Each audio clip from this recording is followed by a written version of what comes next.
That's not good. I'm gonna get stuck in my head.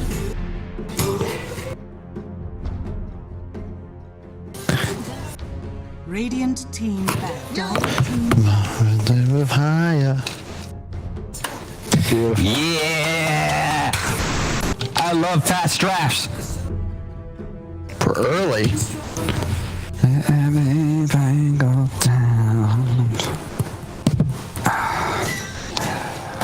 seconds remaining. Radiant team back.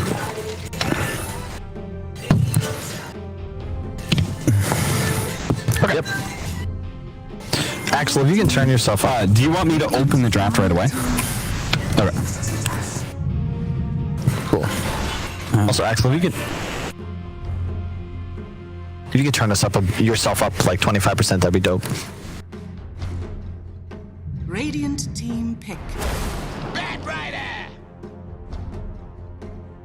We've taken the time to set the stage for our opening match of Creepwave versus Spider Pigs, but now it's time to actually get into the match and see what our opening draft is for the European DPC, which I honestly have no idea because we've got an entirely new patch. So Moxie, Kyle, I feel like I'm looking at this and I have no idea what I'm going to be seeing. I don't know what's first pick right now. I don't know what the meta is really.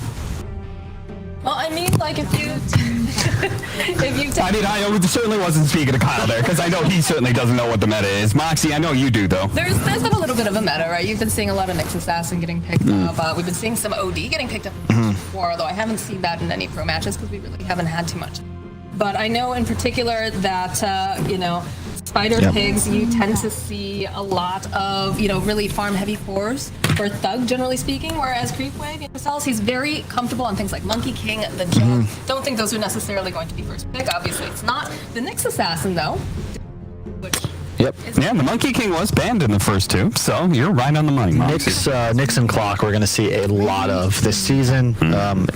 Dota's meta has typically just functioned in cycles, and you're going to see a lot of Nyx because we're also going to see a lot of Bat. As you said, OD has shown prominence. I think heroes like Leshrac are going to find their footing as well, and Nyx just sort of denies what you're able to pick. Darkseer, first two, actually, was that picked into Nyx Assassin? Is wild to me, but it's because they try and just avoid that combination of heroes, and specifically when it comes to Clock, that jetpack is so sick. And a lot of players have told me it is their favorite four to play. I think that kind of transcends metas, though, right? Clockwork's always one of those four positions that every four likes to play, alongside, like, Earth Spirit, Of course, but you also got to keep in mind, society and the way topical television shows can impact the metagame. Mandalorian, Clockwork. It makes there's always a Star Wars reference with Kyle. How is it always a Star Wars reference with him? This is awesome, Cap. But I like Star Wars too, but that doesn't mean I need it in every Dota broadcast I do. But yes, the jetpack. Yes. That's why we're seeing Clockwork, because jetpacks are cool. Well, because The Mandalorian is one of the most successful shows of 2020, and jetpacks are cool. A couple times I played it with jetpack, I like to make noises as I go too, which increases my enjoyment. Yeah, so, they like to have fun too. I will say that I initially, maybe because, it did get buffed, so... But I felt like initially I was just like, why am I going to get this when I could just get a 4-staff? And I could use the same ability to get out of my cogs, but it's instant, and I can help my allies with it too. The chasing speed. And it's just a new ability. It's always just nice to have. You feel kind of special. We memed about this, I think, it was like 2018, 2019, but Icefog, there was this one patch where you just added a bunch of new abilities, or made abilities into one, like the Necrophos Q. You used to have to skill Sadist. Then it's like, you know what, let's just put these two skills in one and give them another. And what do you know, the hero was suddenly top tier. 5 abilities are better than 4, Cap. That's some great math, Kyle. Thank you.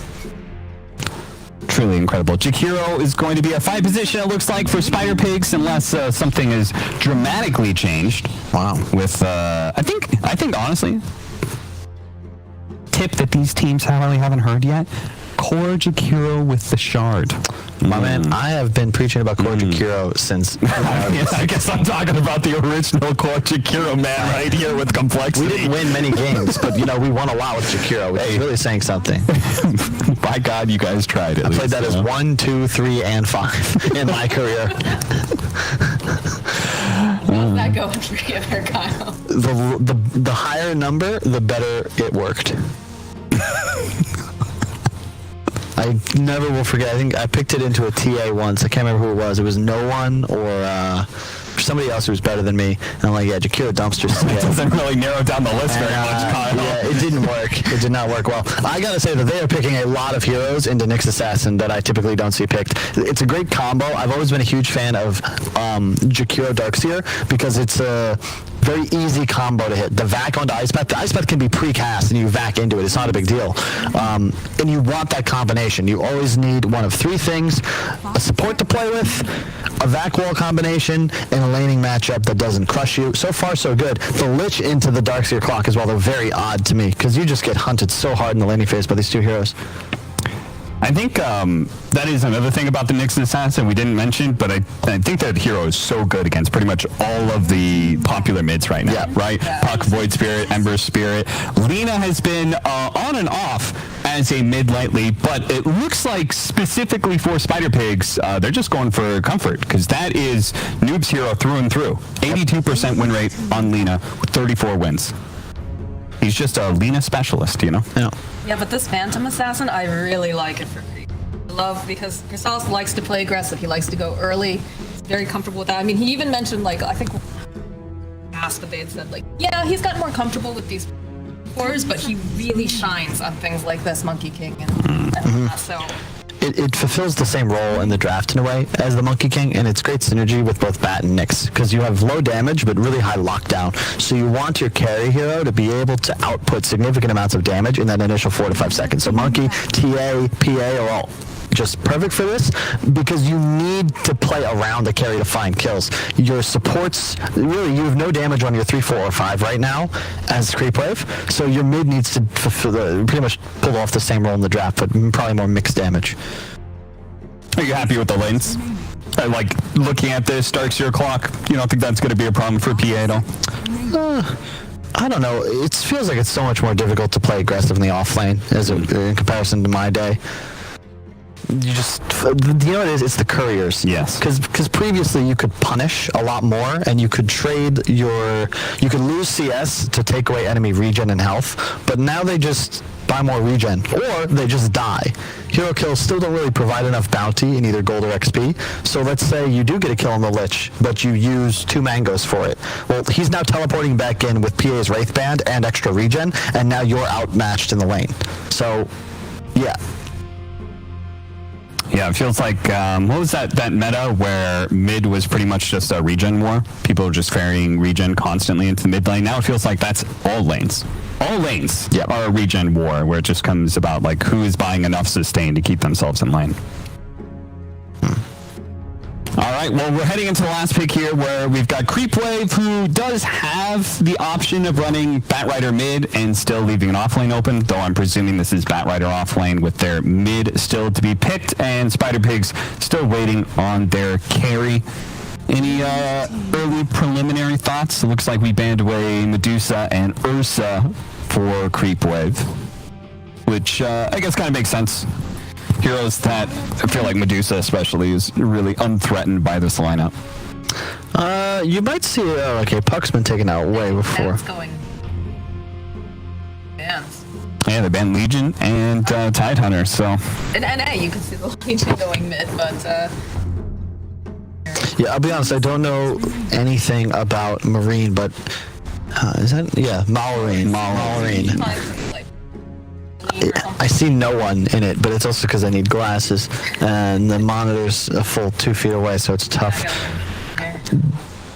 The bat, I mean, if you can't play bat mid in this day and age, you're going to be in trouble. Yeah. Offline, this is just the Creepwave lineup is pretty much all in on Crystallis in terms of the damage output right now. His game is everything. So if I'm Spider Pigs, I want my last pick to be able to just pressure. You don't need to kill him necessarily, but just don't give him a free game and really abuse this Lich because Clockwork is just. This is food for you. Until you have a force staff, you're just dead anytime you get caught in cogs. Question is though, is Doug gonna feel? Again, he likes to sit back on these ones. What's left here? Apply that pressure. What do you think? Well, of the carries we still have left, there is heroes like Naga Siren, there's Juggernaut, there's Troll. I was leaning Troll, Spark was banned. but into Bat is always tough, and I think based on the way this lineup functions, you think about a Jug as a good example. Where's the threat? You know, it effectively means that you just have to worry about this PA. You can go for the more aggressive, like Double Wraith into Mask of Madness or Corruption build. Do you believe in the new Vice Stealer? Because I tell you, I do not. I am not a huge fan, and it's a very bad matchup into the PA as well. You don't really have a natural item progression into MKB until like 4th item, whereas Jug can get it like 3rd, and you just hit a faster timing. The healing ward as well is very nice when you have this like slow tempo based lineup like with Jakiro Darkseer. You just get to a point where you can abuse the low damage. Get Riki instead. I mean, this is that final activation for your Darkseer where now you have the clock and the Riki to play with. It's just a little riskier, I would say. It's a hero that can work its way around the blur mechanic, right? And especially since it got changed recently, right? The Aghanim Scepter got reworked a little bit where now it hits 2 targets and slightly less cast range. I think it went from 1,000 to 700, but yes, Kyle discovered that wasn't on the tooltip, but that was a change that happened. I was like, but I studied it, it didn't say that. And you're like, yeah, it doesn't. But you should know that. I love that about Dota. We don't really tell you the rules, just figure it out as you go. Read the tutorial. How do you feel about it, Moxie? Do you like that last pick? I think it's a bit risky. I like it, but it's not a hero that's able to play catch up. So if he starts to fall behind, it's going to be very difficult for him to have an impact in the game. It is quite nice against, you think about Nyx Sand King specifically, like a Cloud, you're going to land kills, especially with the clock. It's really easy just to pretty much find anybody. The main thing is the Force Staff, like super effective now. It's lightning attack against Gyarados. Like this is very important, and I need to see one of these Creepwave heroes pick that up ASAP. If it's not a Star Wars reference, it's going to be some other kind of 90s reference for Kyle. But we have our opening match. Spider Pigs and Creepwave. The new up-and-coming team from the Open Qualifiers, and the team that was already established and was sitting there in the deciding tournament ended up in the lower bracket. Who's going to be taking this series? Let's head into our opening game, shall we? Prepare for battle. All right. Well, I've already got the taunts coming out here, Kyle. You can tell that he's feeling himself right now. So let's see how this all goes. I mean, I'd be feeling myself too, Mox. You come into this match undefeated. You got to be feeling good.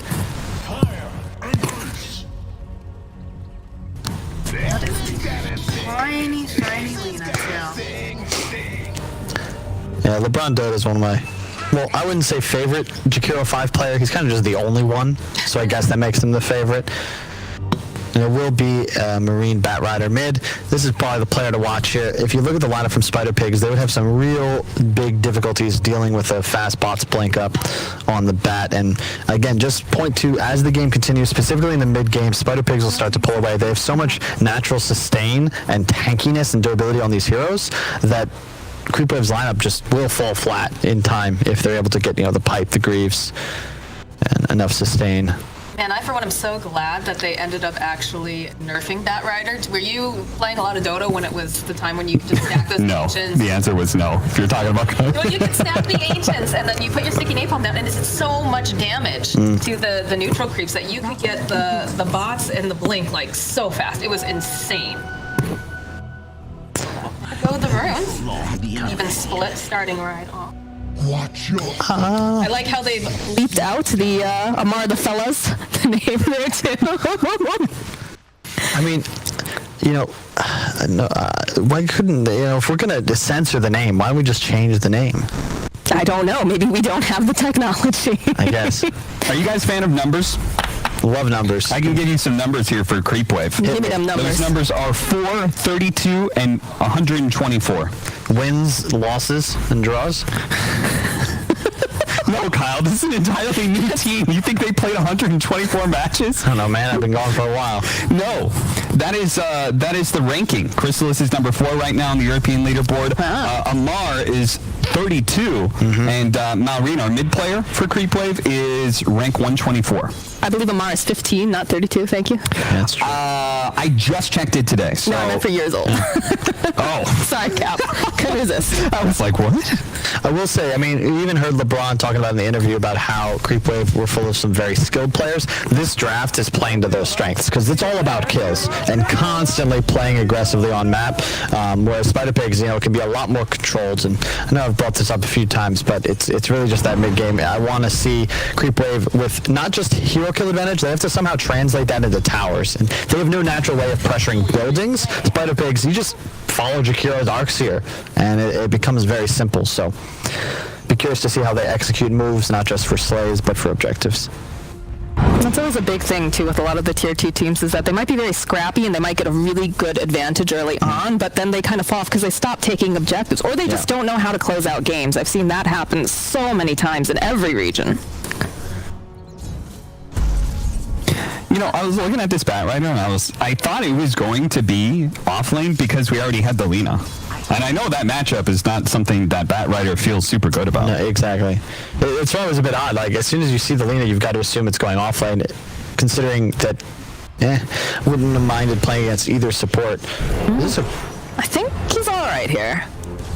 What did Sand King, did Amar go for the E build? I like that a lot. This is the concern about picking Riki into the Sand King. Later on in the game, it's a great matchup, but now you just can't really ever trade effectively after the changes to Caustic, because if he just smacks a couple of creeps, you're at risk to being double stunned under the creep wave, and suddenly you're just dead.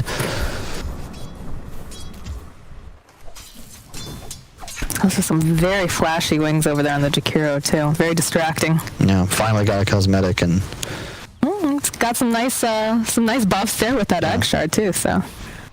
I'll be interested to watch Amar here. I know he's very, very aggressive. Usually not until he picks up that ultimate. I've seen him play so much Mars over a lot of his games, and he tends to be one of those players that as soon as the ultimate's up, all of a sudden, guess who's in your lane? It's Amar. He's looking to fight. But the problem with that tends to be, like, people have realized that about him now. So the second they see him, they're like, oh, he's going to ult. Everybody just get out. so you can see what Amar did right there. He's a little low, so he can't play too aggressive, but by smacking those creeps, you get in a really tough spot as this Riki, because if you catch a stun, the Caustic then pops, does the AoE damage. Now it will kill the full HP creep that's also Caustic, and suddenly you are just dead. Like, it is an absurd amount of damage. Might be waiting for level 4, but yeah, to your point, Cap, it's 28-5 versus an 11-0 Batrider. Like, this is a matchup they knew they were getting, and it's going this poorly, but I mean, this is kind of what you expect. And the double Sobi mask also is very odd in this kind of matchup. Like, this isn't really a regen war. Lena's going to outpush you very easily. He's not even used Firefly yet. A little bit of aggression going down here in the bottom lane, but I think they're just poking a bit. And they stun over there onto LeBron. I'm wondering, is anybody stacking for Bat too? Because that will make a big difference as well, if they're able to get any of that up. Mitch in the top lane, they're going to have to surge away. They throw out the daggers. Hasn't done a little bit, but looks like he's going to be just fine. It's going to take a lot of damage, though. I'm so happy I'm sitting here and not in Fishman's spot, because playing Lich in this lane in this game is going to be very unpleasant. It's bad enough when you have to deal with like a Darkseer clock. You know, you're not even necessarily threatened by the hook shot. It's just a surge. Plus there's a Riki. Not a lot of mana left. Just have a mango. Wow. On him here. Just back off. The Clockwork doesn't really have any other role to play, right? Yeah. Because that is part of the reason I think they did go for that Batrider mid. They wanted a mid that was unpressured by Clockwork's roaming shenanigans, especially since it's with the Darkseer who likes to solo. This Clock is looking at that mid lane going, I'm not killing that anytime soon. So he literally is only looking for Lich kills. That's all he's doing right now. This mid lane is just a complete disaster. And Lena's your real answer to this PA. Don't even necessarily need the Axe, just the raw magic damage output throughout the mid game. You know, Crystallis, you can't just... You're going to go for scaling items. In fact, I think you almost have to buy a Battle Fury. Like, there's no other option, because if you're not able to scale, this game might as well just be over. I will say that the Batrider is making sure that he's stacking for himself. So he is trying. In fact, you can see Malrine right now is headed back over there. He's going to go do the same thing. He'll pull that camp and then throw out the... Yeah, but this, you're giving free farm and tower damage to the Lina, and the other concern is no one else can come take this lane. Like, if you abandon top, then suddenly your PA is alone against 2 cores pressuring with Ion Shell, and if you leave bottom as Alex, like, Riki has an Orb of Corruption. Like, you just start smacking him on the face with the Jakiro behind you. So lanes are locked and going very well at the moment for Spider Pigs. DNZ getting surged up here. He's a fast little robot. Mitch might be... No, they decide to go for it. Just go pop those charges. Just teleport out. Knows that they don't have anything to go and pull him back, so they escape easily there. I really want to see these guys play a bit more aggressive. You never want to be... when I see a Nyx and a Sand King both at near full mana, I figure something's going off here. Anytime Riki steps near creeps, they should be looking at double stun and pressure. Well, there's the first stun. On the Bat There's the second one. Bat Rider's with the lasso. Is going to just go burn him down, and down goes a Riki. So there's that aggression you were looking for, Kyle. Thing is, mid lane, a lot of tower damage dealt, and again, still total free farm for Noob, and look at half damage already on the tower. They're going to glyph aggro as well. A clock free to be here because Darkseer can self-sustain up top. Getting another TP down, though. Fishman joining in. So much damage. They don't have a glyph anymore. Yeah, he kept the siege wagon alive by taking those tower shots. That was really good. Nice ward placed behind tower as well to secure Noob. He's really only threatened if he's caught by surprise. Bottom lane, though, Mar taking a lot of damage here. Do we have anything to get out? No, he's already used it. So Riki can go for the dive. He wants it, plus the ice path. We'll be able to clean up. Top lane, looks like they used the wall here. Crystallo's trying to hide over on the tree line. Does have his own illusion. He's going to have to dodge away, plus that Ion Shell. Just taking that tower damage, though, so it doesn't last for very long. And now Mitch, looks like Crystallo's thinking, now he's just going to go right back to farming. Once this mid tower dies, Noob is free to just go straight for that PA. And with the Ring of Regen, Perseverance is not exactly ideal for your early game survivability. As we can see, Saul continues to just run away from Mitch. I am feeling it. I mean, I don't want to call this one over by any means. It's a 1k gold advantage, but, you know, Creepwave have got to make some pretty significant moves over the next 8 minutes to secure a foothold into this game, or they're just going to slowly lose the resource war. I believe stats from last patch where the team that got first mid tower had an 80% win rate. Oh, wow. That Impale coming out, knock back here. Nice LSA, though, coming out from Noob. Does get stunned up, and he's just going to burn down here. Nice Ice Path, though, coming out from LeBron. Will keep him alive with a good slow. Marlon needs to be careful. He needs to run away because he's just taking down all this damage. They don't have the last hit, though, as he's got his bottle. He's just going to work through it as Alex gets a couple of love taps off over here onto LeBron. The bounce back. Noob having to be a little bit careful. Oh, that Ice Path, though, coming in hot, plus the Rocket Flip. Just not enough damage, though, to take down this Bat Rider. What is happening? They're just scrapping. Oh, I love Dota 2. Nobody dies, but plenty of spells were utilized. Riki free farming in the bottom in the meantime. He's going to go for the Battle Fury as well. Immediately canceling out that salve. He's channeling up the epi, but decides not to. Got the dust. Yes, you can. He's going to go back in again. Riki, though, just walks away. So that's the first epicenter that we've seen, and it does nothing. I knew the moment he casted it, I was like, Kyle's going to be so shocked. I've played that hero twice. Like yesterday. Well, now you know, Kyle. Let me just say, playing with it is incredibly, because you naturally, you hear the epicenters, you think, I have to start the team fight because he's going to follow up. But now, like, people could just kind of like spam it, you know? Yeah. It's a very necessary quality of life change, to be honest, because that was, it was a 2-minute cooldown. If you, it was very frustrating. Why can't it just be instant like Echo Slam? No? Doesn't seem fair. Smoke's gonna pop as they make the jump onto Crystalline. Laguna Blade gets used. They need a little bit more damage. It doesn't look like they're gonna go for this Swan Dive because Fishman is here. We'll get off a couple pop shots from Noob. Mitch running in. Crystallize looks like he's going to be able to TP out. Can they find Fishman, though? Yes, they will. So they'll end up getting themselves a support, but they'll protect their core. Yeah, but can they protect their jungle? Look at all these stacks. And he's going to take Ancients anyway. I did see that note. This is not very effective anymore. You need a bunch of napalm for this to work out. And bots will still do the rush. I do not see what Creepwave is looking to do with the way they've set up this game. This is very strange. I think at this point, they are entirely all in on the Nyx Sand King duo to be able to pull off any kills. Yeah. Their Batrider is going to take so long to be able to come online. Their PA obviously is out of the game for quite some time, so it's entirely going to be up to getting good Vendetta ganks and opening up the Sand King's damage, all that magic damage. That stack, you gotta get that stack. Stack it again. Oh my god.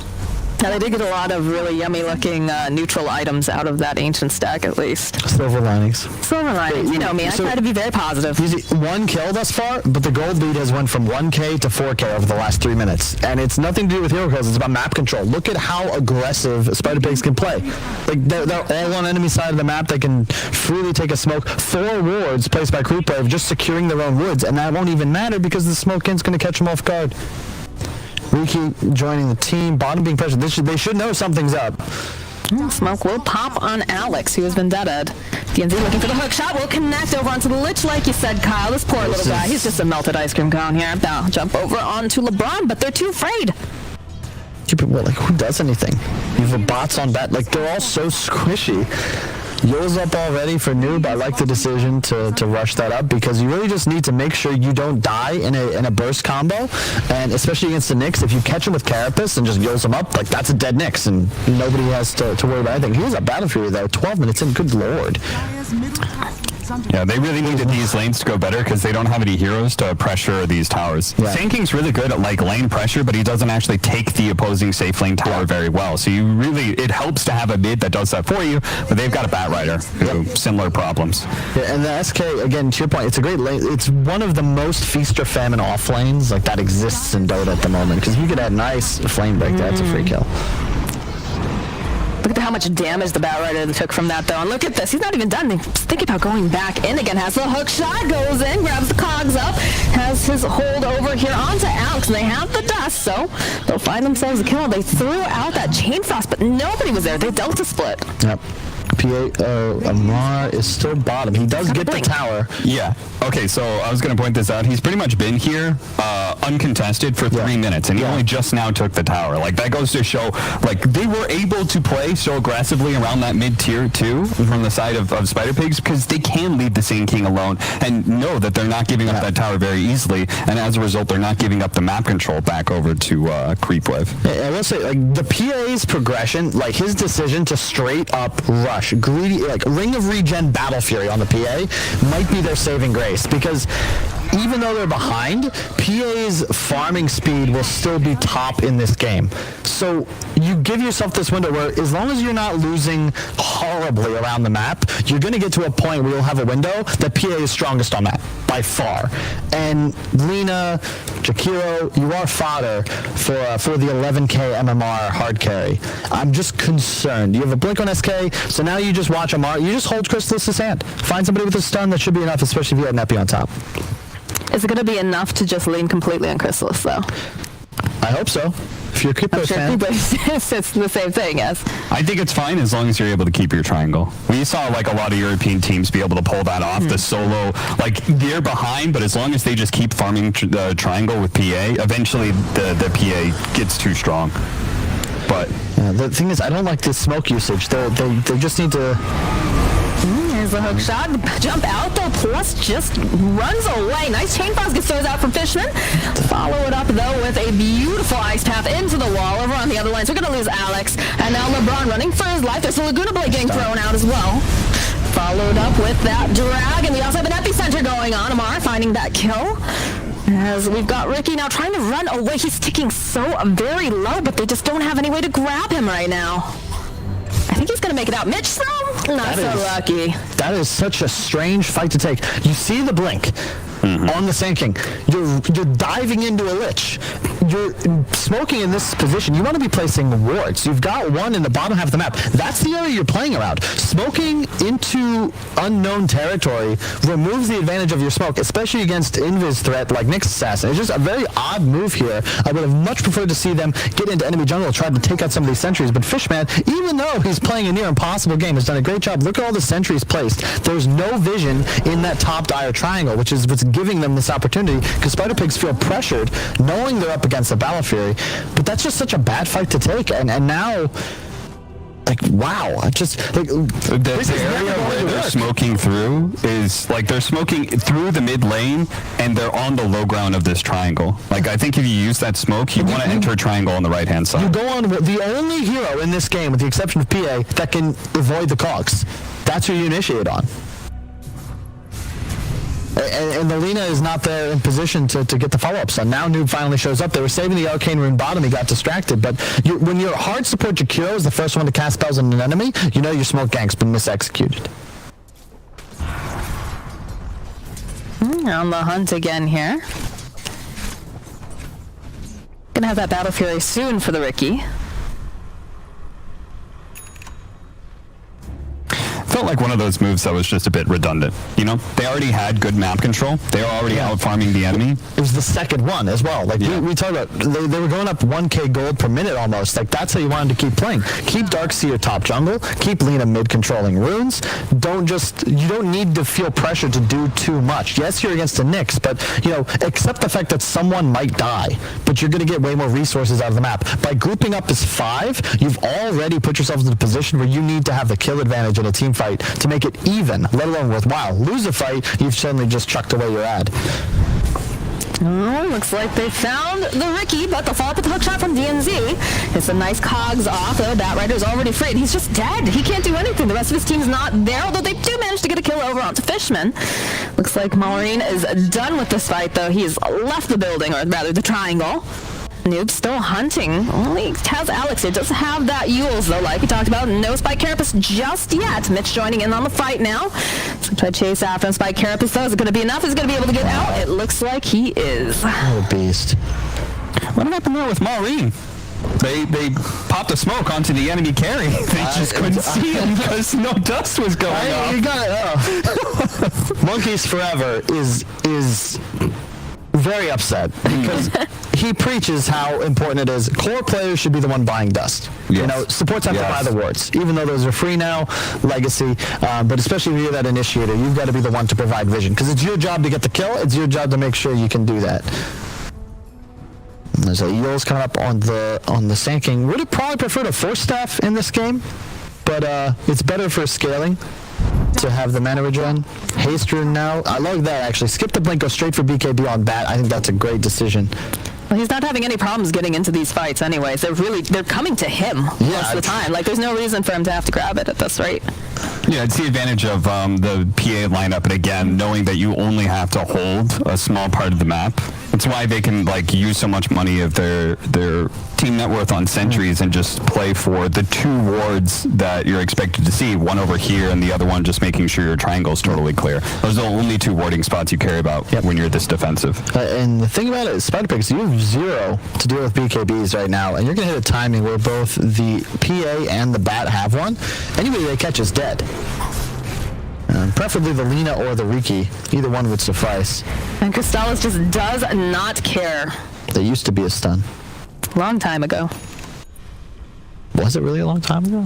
Feels like a long time ago, that's for sure. Yeah, that's pretty. It's happening. Yeah, it was long ago. I know, Kyle. It was just yesterday that you were competing. Such a long time ago. Dust now on Amar, so we shouldn't have one of those issues. We're gonna. Can I fill in different like last bits of his name, like Amar the Revealer, when he? I will allow it, but you can only use words that start with F. Okay.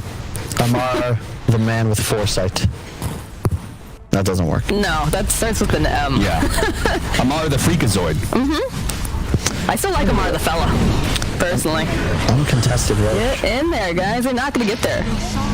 They have no method of securing vision, but that is, I mean, that's a very aggro call. I don't think you'd expect that. The timing is nice because they do it right around the upcoming 20-minute bounties, and typically teams are going to be gathered up on their safer parts of the map, looking to make a move around the bounties, and they call it Creepwave mapping. Man, look at Crystallis, the way he is farming. He just picked up his Deso, too. Yeah. This guy's a beast. I love huge. it. 220 CS in 20 minutes. Double damage. I don't know what those graphs mean, but it's good. Net worth. It says net worth at top. You know why? It's because they're both blue color. Yeah. It's just one person is real blue and the other one's light blue. I heard that double damage ring get picked up by Noob, so I guess he used it to his advantage. Yeah. Rest of the team looks like they are trying to run away. Fishman says, no. Crystal just going to go ahead, blink away. Not like this. They're grouped up pretty tight, but not tight enough, apparently, as they'll go and get another kill here on Alex. So just a little bit too out of position. This is the danger trying to team fight, is that you need to get initiation as Creepwave to have any shot of winning the fight. Or, like we saw in mid, you need Spider Pigs to initiate poorly and not really do anything. But now, especially with Riki having Aegis, that was kind of the target you wanted to take out at the start of a fight. Now it's going to be very difficult, and the damage output once you get that Battle Fury is nuts. I think he's got his defusal headed out to him too now as well.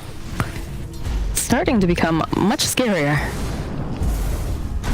Only about a 3K. Oh, that hook shot wildly off mark. The drag back here, coming out with that rider. It's looking like a dead kill. Look how they dropped the wall though. And they'll just drop the wall. That's the end of the engagement.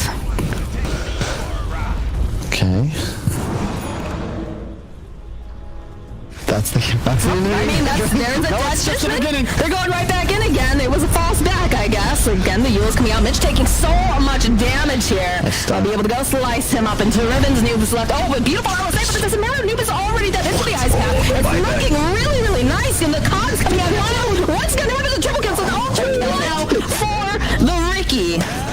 Shout out to the boy LeBron for that. That was a 3-man Lena stun. Yeah. But that was his only play. LeBron had the foresight to be able to make the early buyback. That's true. For that call. And as a result, that was synergy, my friends. Yeah. God, that was Unexpected. That was I haven't seen a tag team combination like that since the last WWE Team Brawl. That was a 3-man LS with Lena stun. I don't believe we should ever say LSA. I'm not a believer in this acronym. 3-man ice path into a cloud and Cox. You just gonna casually call out your fellow broadcasters there? I don't know why you're LSA. I say LSA. Yeah. Because I don't know. Just try saying Light Striker A really fast. Don't even know. It's just Lena stun. No, that's worse because you're not actually using the name. But it's not even an acronym. Look at this. Look at this beautiful setup here. There's going to be the Yules. Mitch is hanging out in the middle. Gets stunned up. But when Lena comes down, watch this. You just can't see watch this coming. Light Strike array into the ice path. You've got the clockwork here. Cogs them up. God. They've got the smoke down, and they just... It's even worse in slow-mo. I mean, Lena up in the air. What could she possibly do when she lands back? Yeah. No, I mean, I thought it was a brilliant display by Creepwave to show the strength, the newfound strength of Darkseer plus Riki. True. You know, the vacuum with this new Aghanim Scepter. They showed exactly how good it was without a vacuum. They were just like, let's just put 3 people all on the same area. And I didn't mean to flame the room. I actually didn't hear anyone say LSA. I just have a rule I keep myself, and I'm trying my best. It's the start of a long journey here. We all have different DPC rules, season. Kyle. My personal rule is that I say Light Strike Array once in a broadcast, and then so people know at home, and then for the rest of the time it's LSA. I can't say Light Strike Array that fast without stumbling over myself. Yeah, it's not a...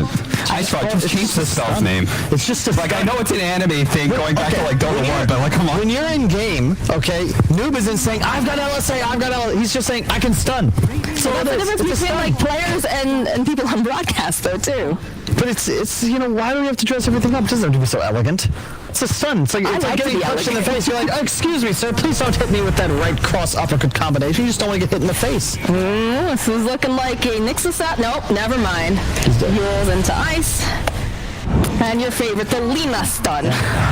I'm going to just say, Kyle, I don't think that as broadcasters we should be following the examples of what pro players say in-game with their communications. I think that is a dangerous line. Yeah, and it's not like we'll ever actually know what they're saying in-game because we keep asking to get access to their comms, but they don't ever let Some of us. the teams do, actually. They do hot mics. Hot mics. Yeah. Have you heard that? I know Beast Coast does that. In South America, they'll do hot mics where they actually have their their team comms. does it. That is dope. Yeah, and there was one other team that actually started doing it too. I can't remember who it was. though. That's a little different because it's the team organization saying like, okay, this one's going to be our hot mic, you know, like you're not getting the real. Yeah. Well, yeah, no one's crazy enough to release those, Cap. Let's be honest here. But It's a bad PR move right there. And just to point out, like this mid tower for Spider Pigs is it's literally, I was gonna say untouched, but it's not literally untouched. It's 5 damage. But this is the concern. If you look at the net worth, it's PO versus the world. Bat and Sand King are both offlaners. You have 0 tower pressure. So your entire game plan right now is, okay guys, let's find kills, but how? Especially when behind. You need this PA BKB and then things get a little easier. But there it is. So it's go time. But Crystals has to do it all himself. You need a lasso onto the Lina or the Riki. That hero has to die, and then you clean up the supports. Well, Crystals is getting stronger by the minute, that's for sure. And they do have a smoke on the Lich, so perhaps they're looking to make some plays. In fact, that's exactly what they're doing. Look at the vision, though. Mid-wave is in the tier 3. This is a very bad time to make this sort of maneuver, assuming Spider Pigs are aware. And it appears they are, as they just hold hands up top.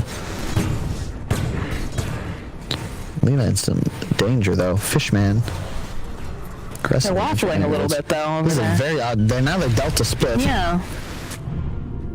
Maybe they realized that, their waves were getting pushed in. And they saw like a bunch of them in the top lane, and they figured that they could get there fast enough. When you're behind, these smokes are so valuable. They're such a limited resource. I would have strongly preferred them to just not smoke. I think you're right. They recognized our lanes aren't in a position to make this work, but now you're out the smoke. You want to use these BKBs ASAP before they're able to pick them up themselves on the side of Spider Pigs.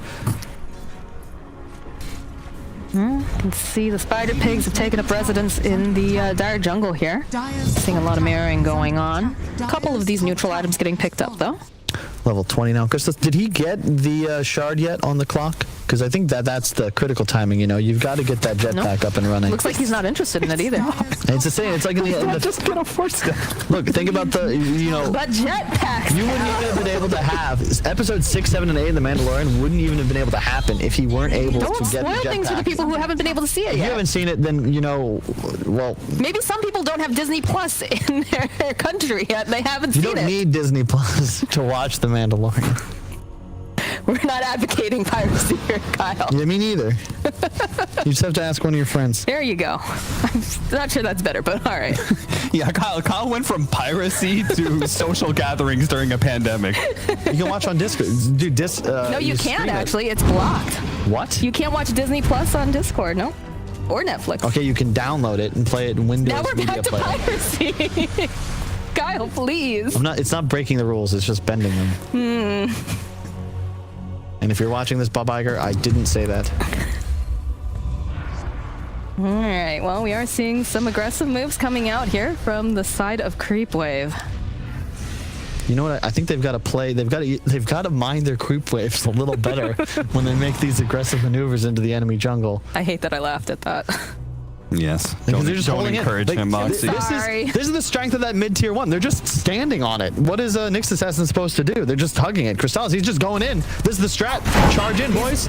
He's got the BKB too. Couple fights. It's all split up though. Batrider, Crystals jumping in. They'll following him. They'll be able to go. They get the kill over onto Fishman. Now Crystals has to back off. Big moving over onto Mitch. He is just absolute toast. Ice pass being thrown out. We'll slow down the Nyx Assassin. Nuke trying to fight through. Has the lights. Oh my gosh. The Laguna blade going through. Absolutely shredding him to pieces.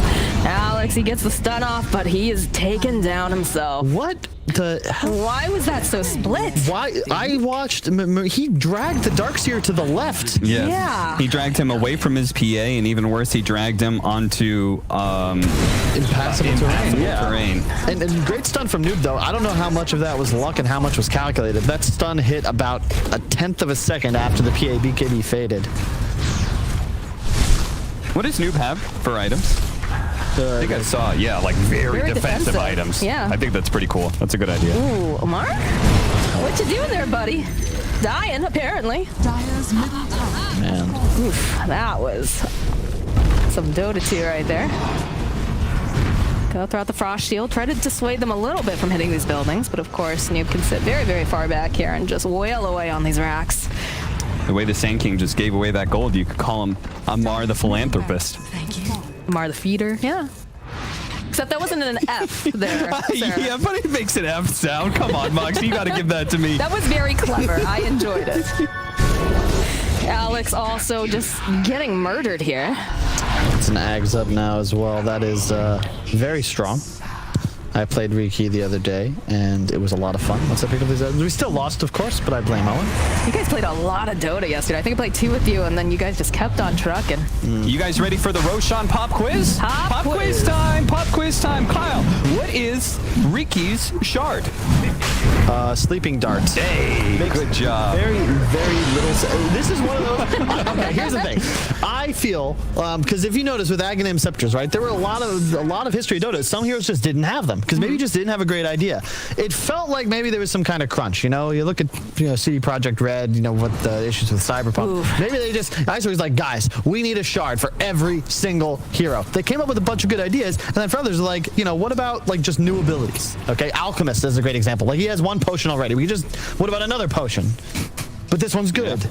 And it won't be channeled, right? Like, Yeah, he just blinks into the smoke screen. Ugh. Now we got a slow motion. Yeah, I like how He's we only fully 15. shamed him there, guys. Come on now. This is bullying. Radiant's bottom Feels like Amar I'm the back in my dodgeball 15-year-old. class again. Leave him alone. That's bullying in schools. The Lotus Orb now on the Dark Seer. It's just full defensive items. So it's. Radiant's Wait, Amar? bottom tower Did he just? is under attack. Oh, you He's can playing. cancel He's it. playing. He's just, God damn it. he's just playing around. That's gonna drive me nuts. I mean, I think that's fair because decade plus of Dota has taught you when you hear that sound, the big boom is coming. Well, we rely on sound. Dota has such great sound cues, Yeah, it right? I does. know as a play-by-play caster, I really listen very hard on that stuff. What I love is, well, they're all stock too. So I can't remember. I was watching some vampire stock? series Yes. on Netflix, I didn't know that. and I heard Bloodseeker Rupture and Ursa Enrage. That's Yeah, awesome. same episode. I had no idea. The nature sounds Yeah. of Dota you're going to hear Yeah, a lot. there was The a really- wolves, all that sort of thing. This is a really bad B-tier sci-fi movie that was just Ursa sounds. I wasn't scared at all. That's awesome. I want to find this movie now. The funniest is if you ever watch, I think it's Cujo by Stephen King. It's a good book, but the movie is just this very friendly Saint Bernard. No, it's is it a Saint Bernard? I thought it was a Rottweiler. No, it's Saint Bernard. Oh. So it's a very lovable dog, but it's like licking the window, and then you just think, grrr, and it's like this isn't believable at all. Nice. Uh-oh. Hook shot in. 4-step forward. Cogged up by Ingles Chrysalis. He says he doesn't care about those cogs. BKB comes out. He's looking for DNC, but he has to be careful. There's so much damage coming out here from Noob. He's going to have to try to run away. Chain Frost gets thrown out. Doesn't do anything. As now over on the back end here, Amar. Oh, there's just so much damage. I don't think he's going to be able to survive it, but Chrysalis jumps in. There's going to be a Laguna.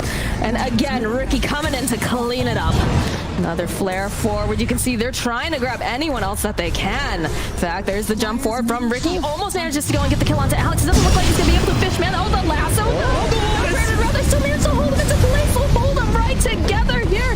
Marine wants to go and do anything as there's just Firefly everywhere. But the does tricks the trade purchases are still taking a lot of damage. Down goes the Ricky. That is the Aegis. First life down. Mar gets taken down by Noob. 3 down, and they're looking like they might want to just finish it. Alex, he wants to get out. He cannot. GG gets called. Yeah, it's just no damage. They tried. Like the full BKB from Chrysalis, he had to back off during it because there's just no hope, no chance at all. Yeah, Captain. Very well. Good to join us. He was, Mark, you saw him just sitting over there on his phone the entire game. I know, yeah. He would just tune in once in a while. He was doing some selfies with the Snapchat filter, too. I was seeing that. I'll have you know, my notes are on my phone. And I think I provided some good stats for you guys. I gave you their leaderboard number. Thanks, Cap.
Well, Moxia. Dire team ban.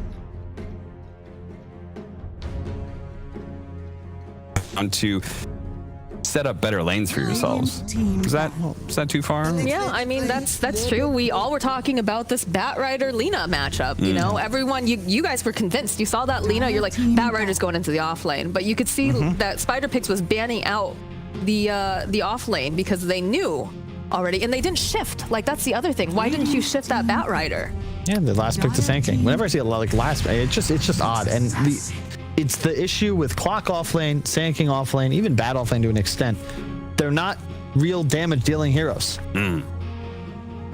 I heard the man, the myth. I heard Nyx Assassin announcing himself and his presence here in Game 2's draft. The opening pickup, which, as Kyle pointed out, is this is going to be repeat. You're going to see Nyx Assassin 1-2 all the time, unless it gets elevated into a ban, which I honestly feel like that hero, unless you're very confident with your drafting and like hero versatility, I think giving that hero up to the enemy team limits too much of your draft. There's too many heroes you can't pick once you give Nyx Assassin to the enemy. At the same time, though, heroes like Brew are excellent against him, and while I've always viewed Nyx as like that higher level hero. It's sort of, if you think about mathematics, right? At first, you know, at the lower levels, they say, you know, there's no such thing as I don't know, square, like there's no imaginary numbers, right? You're just like, okay, we're working with integers. And then you get to higher level math, they're like, no, all of that's actually a lie. A physics is probably a better example, because like at first they pretend wind resistance is there, and then you get to hard physics and it does. So Nyx Assassin is sort of like those higher level classes. So you've got to understand stuff like wind resistance. Otherwise you can get abused because you're not taking into effect like other things. And then let's say you were designing a good draft or a rocket ship. Suddenly it's, all right, Kyle, let's stick with what you know. Let's stick with cultural references and not any of the hard sciences. Just got picked up. I'm so excited to see him get his Mars. This is the hero I was talking about, Cap. This is yeah, you were very excited when that picked up. The only thing that's a little problematic about it is that he plays a lot of this. So Spider Pigz, they're gonna know what to expect. They're gonna know this guy, as soon as that ultimate is off cooldown, he's gonna be in your lane, in your face, wanting to ult. So he's gonna have to be sneaky about it. But with a Nyx Assassin, you can do some scouting ahead of time. So maybe you can get the jump. But on the flip side, they did pick up an Enigma. Yes. Which will need to buy BKB, or you're never going to get a black hole off into a Nyx Assassin. However, look at the team fight. Like, this is team fight galore. I like the Brew. Like, they're both open, too, because you theoretically could be looking at the 3-4, at the 4-5, at the 3-5. You really don't know. Talk about them. Radiant team ban. I've been seeing way more, at least in NA anyway, I've been seeing way more 3-position Enigma. Yep. I haven't seen a ton of 4. Have you guys? I mean, if Secret pick it as an example, it's almost always going to be 4. Sure. In SA, sometimes I'm just you'll talking see it general as a 4. meta. Okay. But not really in NA. I think I've seen it mostly as a 3. Thing is, the way it's played, like, I don't think it matters if it's a 3 or a 4. It's really just, it's a 3.5. Like, and whether or not you're the offlaner, I think you can play it a similar fashion. It's really just what's best for his game, not necessarily which player or role you want it as. Well, in this case, I think we're pretty clear that this is probably, you know, with the Brewmaster already picked up, right? Dire team ban. Yeah, I'm totally fine with that as long as we have an active 2 in this situation. Because it's not like you gave yourself the, like, Brewmaster is not greedy per se, but he does need his certain amount of farm to be able to work, especially since the way people have been really enjoying Aghanim Scepter on him lately, being able to have that option for a second ultimate. And so I just want to make sure they have an active mid. That's all I really care about. Rubik was actually the hero I thought they were going to be second picking, because that's a 4 position that works really well with Brew and is a classic counter to Nyx. It's also something you want to keep out of the hands of Creepwave when you're playing with an Enigma, because that's one of the easier steal combos possible. Like, Nyx walks in with Carapace, interrupts ultimate. You now have 2.4 seconds to just steal Black Hole and then counteract. So I like that they make sure they grab it first. If I recall, too, Alex plays one hell of a Rubik, too.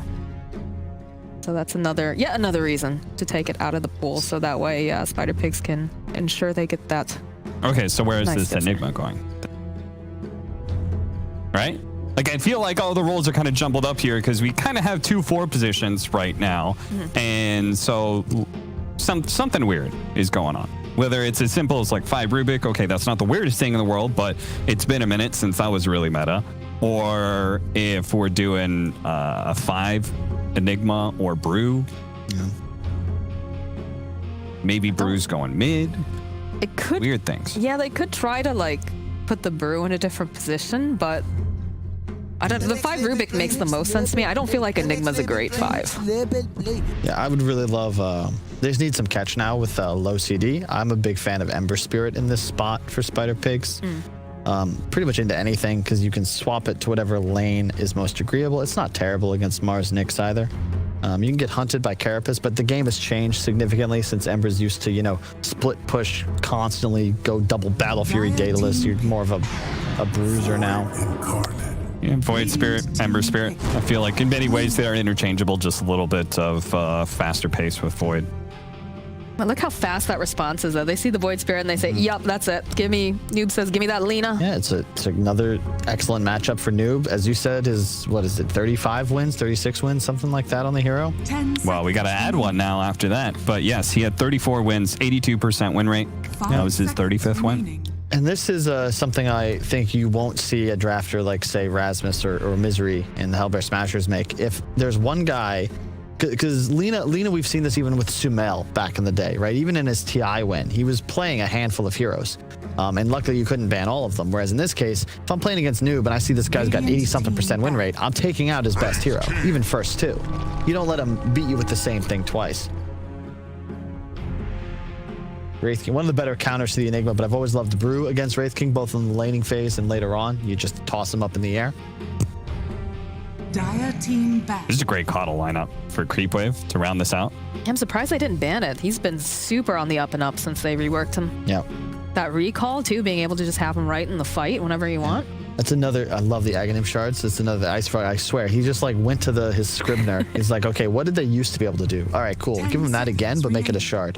And in heroes like Coddle, it makes a ton of sense because it was too much to keep in a basic ability or all included in an Ags, but now the Ags and the shard. I just like Aghanim shard. Trivia question, Cap. What does Mars' Aghanim shard do? That is the one that allows you to be able to throw spear and hit 2 units. So you can actually pin 2 people and it leaves a fire trail on the ground. You know, I think you're right, but if you were just making that up, I would be able to tell. Like, all right, pop quiz, Kyle. What is Mars' Aghanim Scepter? That's a lower cooldown on W, isn't it? And it also, what? That was last patch. Ooh, I want to hear that. Oh, man, if we had the sound effects, that the crowd groan.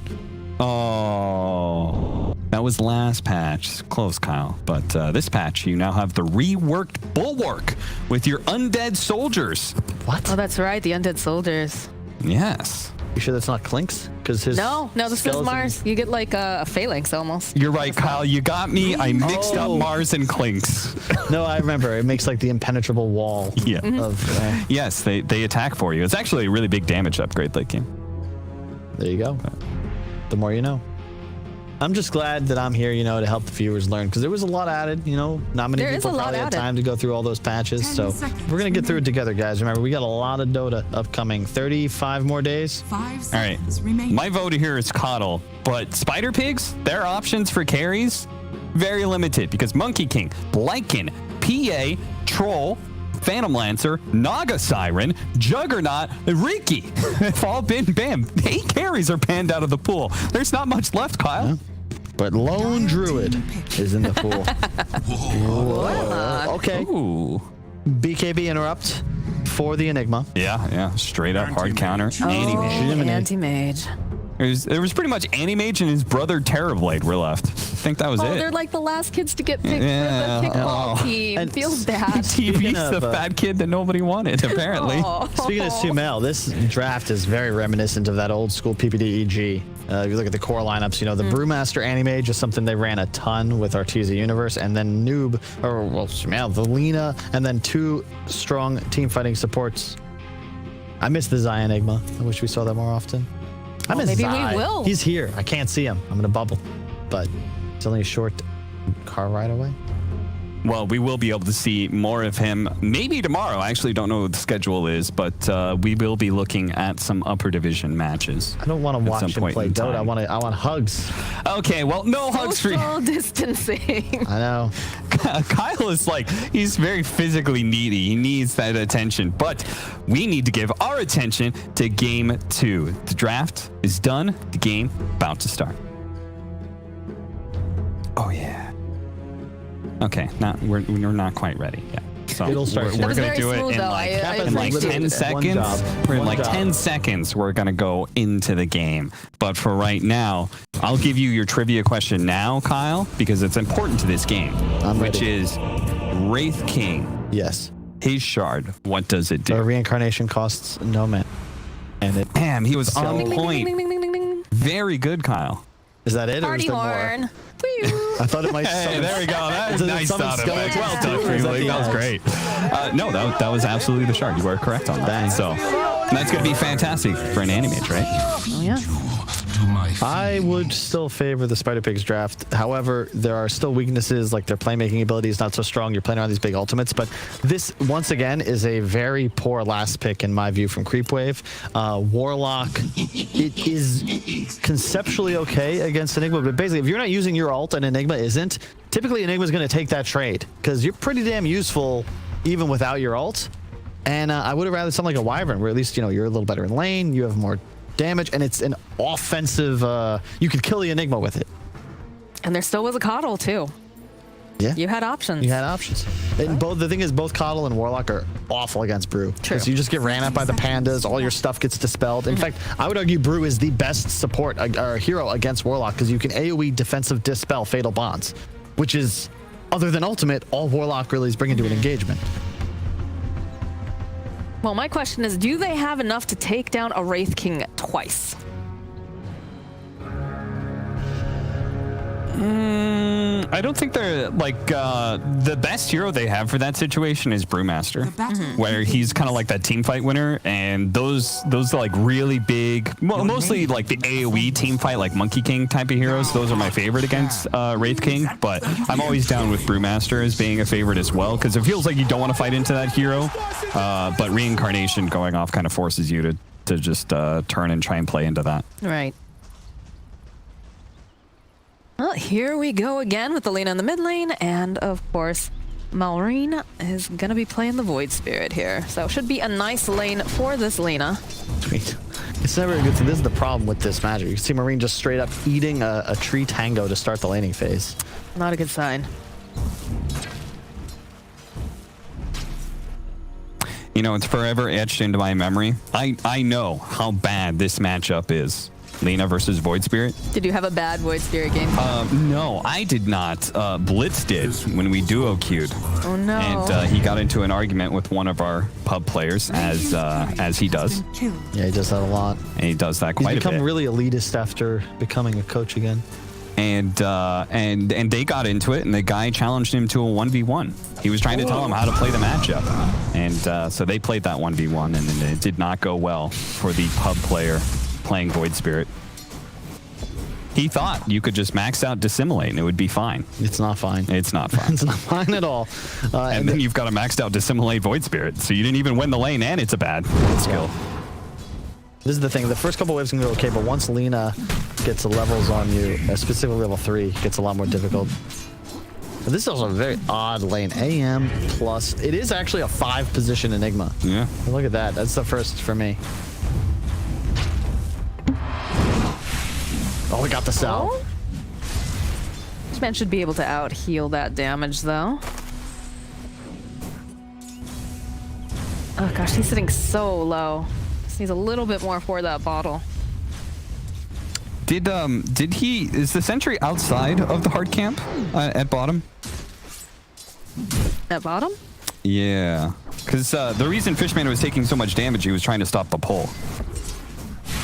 So I was curious why he was so far forward, because it looks like, yeah, he blocked the camp. So I guess he just didn't block it early enough to stop the spawn. Must have Or no, been. he didn't block it. More plays here over on the Rubik. get a little bit more Nice damage clap. out here. He I don't think he's is. gonna tick down far enough. No, he's gonna die. Maybe later. Maybe later. Not today. Watch DNC through the power of Kyle was wrong, not die the entire game here. He's going to die at some point. We all die eventually. Thank you, Aura Kyle. No. I'm still getting warmed up. He's heating I'll be up. very, very disappointed though if my pick to win the league gets 2-0'd. So I really hope Creepwave brings something to the table. You're here. truly in fine form today, Kyle. Yeah, you so- really brought it to Dreamleague Season 14, powered by Intel. So far, the strategy of picking losing matchups into the enemy player's best mid hero does not seem to be super effective, but you never know. You know, they're just warming up. It's a long season. You can't put all your cards out there at once. Yeah, rune control is going to be huge here. I want to see both teams send an ally to the rune as the other checks. It's going to be critical for these players to grab it. Doesn't look like they're gonna send any supports to try to go and secure the runes, though. And it's going to be one of those good old 50-50s. Still, I really wish a bounty rune spawned at the opposite every 2 minutes, but... What about the empty rune? What's Have the- you heard that suggestion? No. It's a rune that doesn't do anything besides fill up the bottle. Sure. So essentially, water. Yes. Drawing in over here on Noob. Why don't these guys just pick up the water that's in the river? Like, what's wrong with them? Seriously. It's not magic water. It needs to be blessed by the priestess. Thank you. And it also, in the lore, it's actually cursed. If you remember in the 6th Harry Potter movie, when Dumbledore and Harry go to the island to retrieve the Horcrux, the goblet can only be filled with that water that then summons the Inferi. So it's a similar scenario here, except in this case. See, when you deal with cultural references, you're on point. Thank you. You're like locked on. I don't question your expertise when it comes to that. He must be really good at Trivial Pursuit. When it comes to the hard sciences, though, I'm like, what the hell? Kyle sciences. doesn't know what he's talking about. I never really did like science and math because there was only the one right answer. The thing about English, Oh no. Oh no. you can just make stuff up, but if it's well reasoned, you still get points. Bounty time. That should help. Double brace. Yeah, I mean, top lane going a little better for the AM than usual. I think just a lot, the deny spam from LeBron, 9 already, and oftentimes you're getting 0 XP from him as well. Fishman getting thrown right back in again, but Mitch taking a decent chunk of damage. Needs to be careful. Like, it's just going to be a little bit of a trade. I don't think they're going to be... Oh, no, they have another Wraith Fire Blast. This is going to be a dead Mitch, I think. No, not quite enough. This will turn back around. They've got the heal over onto Casalis. Try to lifesteal a little bit here, but is forced back. Thinking about going back in again. Needs to be careful. Can they get it? There it is. There's the first blood. And they just can't get quite enough damage on Mitch. Ooh, he harvested his bones too. Bones for the Bone God. Or King, in this case. Another It's gonna 50-50. be bottom. I can feel it. It was indeed was bottom. bottom. You All right. gotta, it's like when my knee hurts and I know it's gonna rain. You just gotta get that feeling and trust it. Congratulations, Kyle. You had a literal 50% chance to be right. I'll get You the next But one. he your was coin. right. The next one's you gonna know? be bottom too, Cap. Okay, Ask me how we'll I know. check. We'll check in a minute and a half You're gonna because say something Kyle's about your bum knee. knee is acting up. Level 6 on the Void Spirit. If only he had that DD, but he lost the 50-50. That'd be a real easy way to threaten that Lina, but now Noob is just gonna push the lane. You don't want to play into him because of the DD, but if you leave the lane, then he can just start hitting your tower. But it looks like they're both gonna jungle. Void Spirit coming top though, but can you really kill AM in this spot? Looks like they're gonna try to find out up there.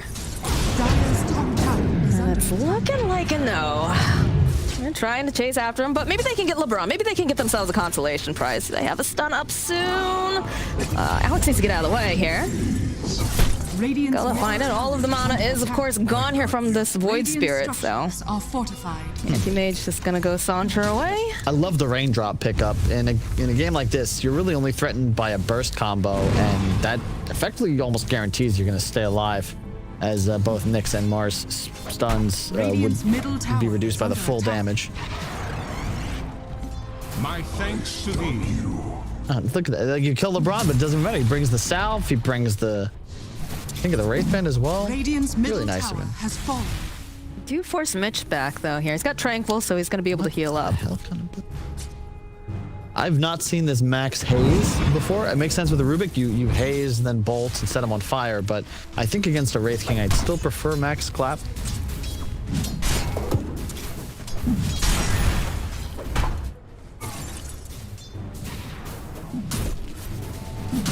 Mid really the only lane that's got a decisive advantage with the Lina pretty ahead, and now the Arcane Rune. Where was that again? Oh, bottom. Huh. Interesting. 100% prediction rate so far this game. I mean, the Are we next sure one's, who's bottom? yeah, the next one's going to be top too, so I hope he stays there. But that mid tower already down. Now LeBron trying to run away, but lift up. Laguna Blade comes out and they go and they take down the Void Spirit. They're going to take down Alex. And this is not looking great for Amar as he also goes down. Yeah, this is Good rotation. And now a beautiful stack, still with the Arcane Rune running. This is literally the dream for Alina. He'll pick up, hopefully, a better neutral item than that trusty shovel. Bottom lane, still only level 5 here on Mitch. It's gonna tick down. Fishman will collect the kill. Z making his way bottom, trying to get them off the tower, but this is looking like it's going down pretty fast here, Kyle. Will they get the last hit though? Looks like the answer is yes. Nope. Dire's bottom tower has At fallen. least it wasn't denied, but you do get more gold if Right. you get the last hit yourself. A lot of people don't know that. I don't really understand why it works this way, but it does. It's one of the only aspects of Dota in which it pays more to be selfish.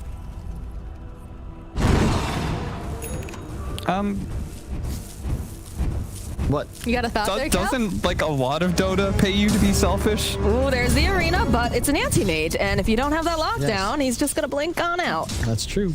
An impenetrable wall does not help you against teleportation.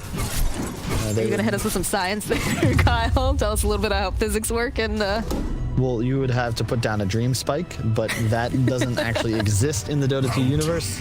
So unfortunately, there is no method of keeping the AM inside of that arena. yes, I see. I concur. Yes. And there's at least 3 people that know what I'm talking about, and to you, I appreciate you. Just like I'm sure Lil Pleb, aka Thug, appreciates that LeBron is still just denying creeps from his lane and jungling with them. Only 1,000 net worth, but he is doing so much to help out his boy. In fact, just level 1 Eilons. I love that. He is playing to be annoying, and I have not seen this before, but I'm a big fan. This is the kind of this is why you want an experienced player like LeBron as your captain. Really. Boots of Travel Lube up and running. They go, they drop the rock. They can turn this right back around on Lina. In fact, there she goes. Down and over on the back lines. They'll find a kill on DNZ. Fishman trying to break some ankles, trying to find any escape. He's not going to be able to. Thug gets himself another kill.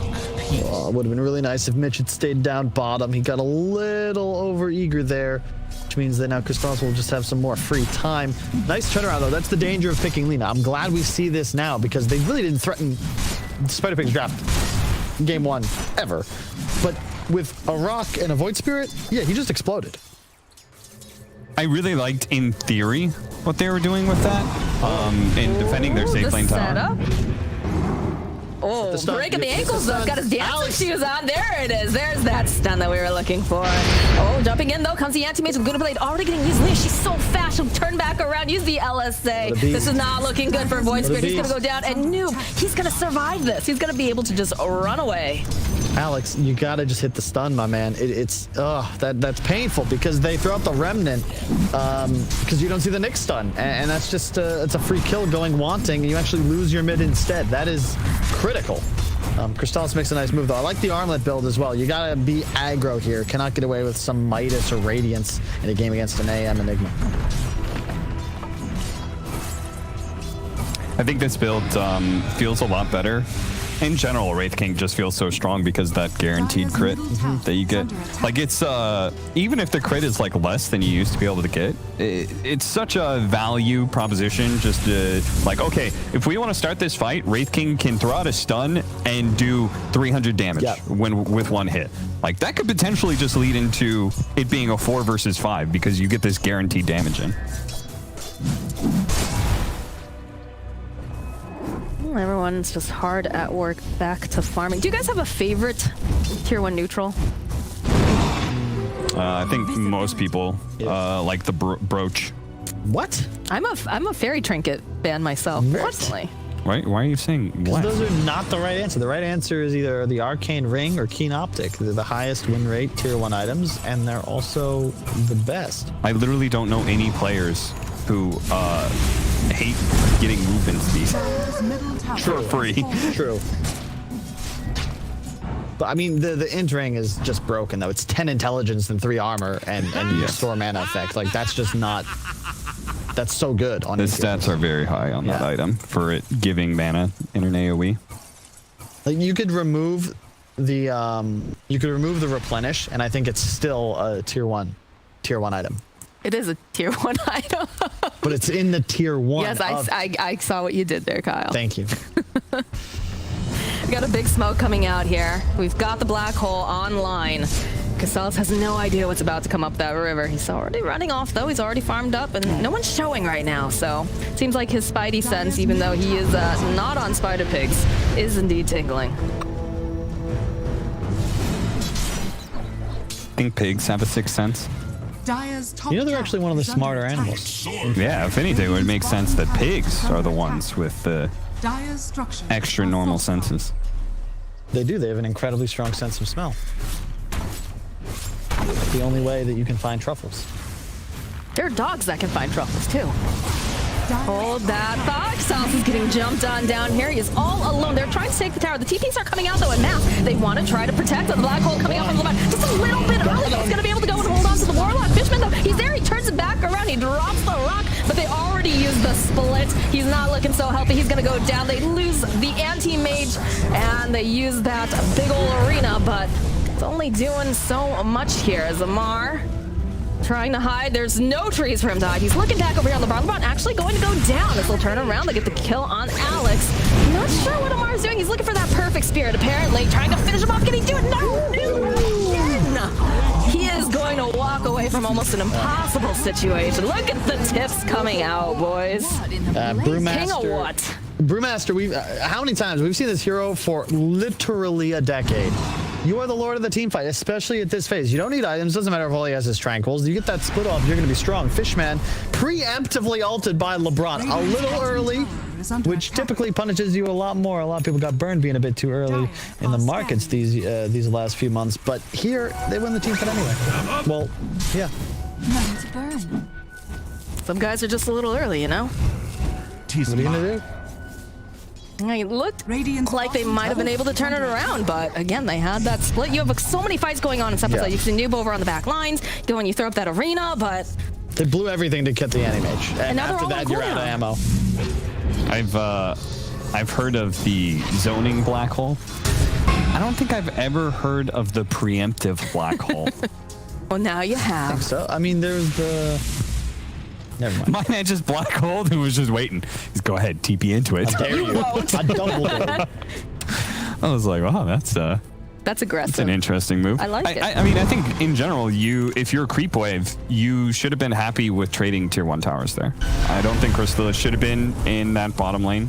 I think he should have been just farming his way through his own jungle into triangle and let his team just take top.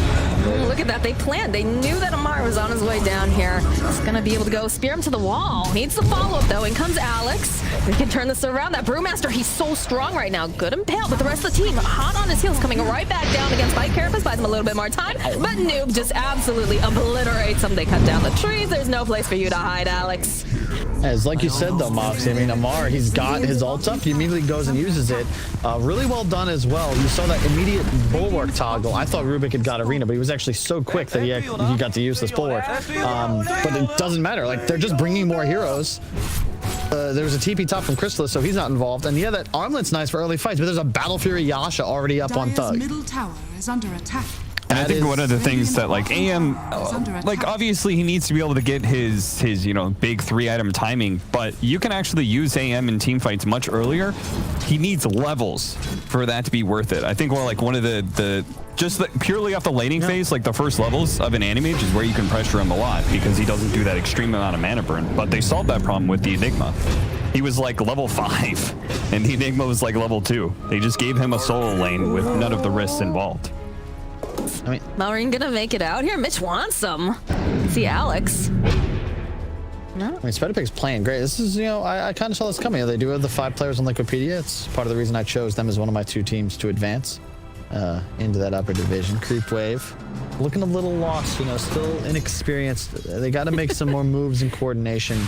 A pincer now and then would be nice. It doesn't feel like they've had a fight that they set up in either game. I suppose that bottom engagement, but like you have a Warlock TPing in last in full vision of the enemy team. It's not what you want. It feels like to me they are like trying to compensate off of things that happen in the laning phase. Like they lose their mid tower and they like try and keep their safe lane tower up. Unnecessarily, like not just accepting trades, instead trying to fight to keep more map control. But I think they should be happy with what they have. I look at this lineup and I don't think it's going to be super hard outscaled. I mean, Cap, if we could all be happy with what we had, we'll be a much better place. But in this world, you got to get ahead if you want to take those wins. And I don't even remember what person you were talking about because I was too focused on making that needless comment. Lanes are in a decent position, but the problem is, once again, Spider Pigs, they're going to get ahead further and further the longer this game goes on. So Creepwave, you're sort of forced into making moves, but how do you do that? Well, first smoke, but who will you find is the question. Well, they found someone. They're going to try to take out the Lina. They should be able to stun lock her here. Down she goes. So that's a pretty nice pick off. That was a lot. Excellent just for her, pick. Though. Now pursue. What do you make your way into the triangle? Take that over. I mean, it's like it's your only play when you make a 5-man move to your own safe lane jungle. Like the pick is nice and everything, but where you are on the map doesn't lead you to ananywhere, right? Like you farm backwards through your jungle as 5, like that's gonna feel terrible. The only play you have is to invade their triangle. Take that. There's a very fast Ags on the Panda. For 20 minutes. His net worth might be low, but his game impact so high, and really, it's the Void Spirit of Malrine. Yeah. I keep seeing Marine. I keep seeing Marlene. Mitch, though, getting taunted back. They need to stun him up so that way he can't go and get the split off. And it looks like they're going to be able to. So that's another nice pick going over to the side of Creepwave. He was completely alone on the enemy side of the river. Not something you want to do unless you're Caesar with an army at your back. And he does get punished. It's overconfidence, right? You're really, feeling good about everything. This is a free rush. That's a huge death. And the death so up with Crystals means this is a much easier Roshan. They're behind in gold, but they can still grab that objective. This is really their only hope to get back into this, is an Aegis into a couple of towers with a big team fight behind a golem.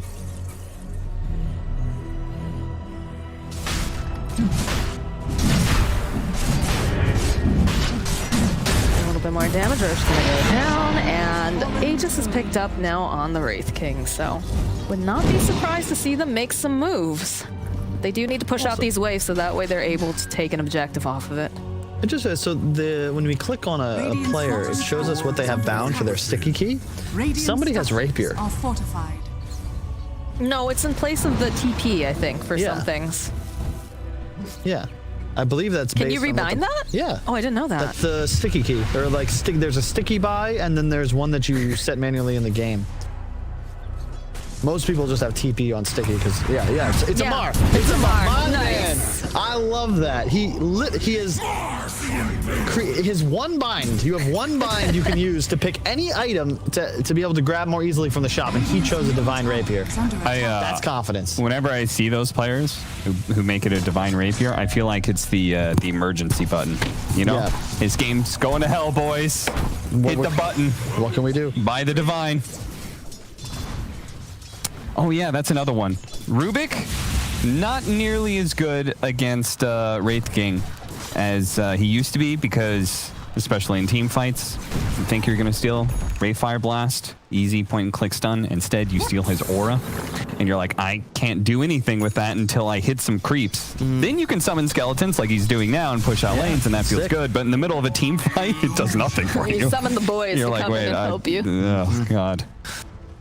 BKB picked up now for Lena. That's going to make it a little bit more difficult to get this kill on her. She's been jumped on a couple times now. Yep, and that's what you got to prevent. If you can just juke out the Nyx and the Mars, just stay alive is the name of the game. And the BKB also necessary because the Void Spirit went for that Ags rush. You're now immune to that AoE silence.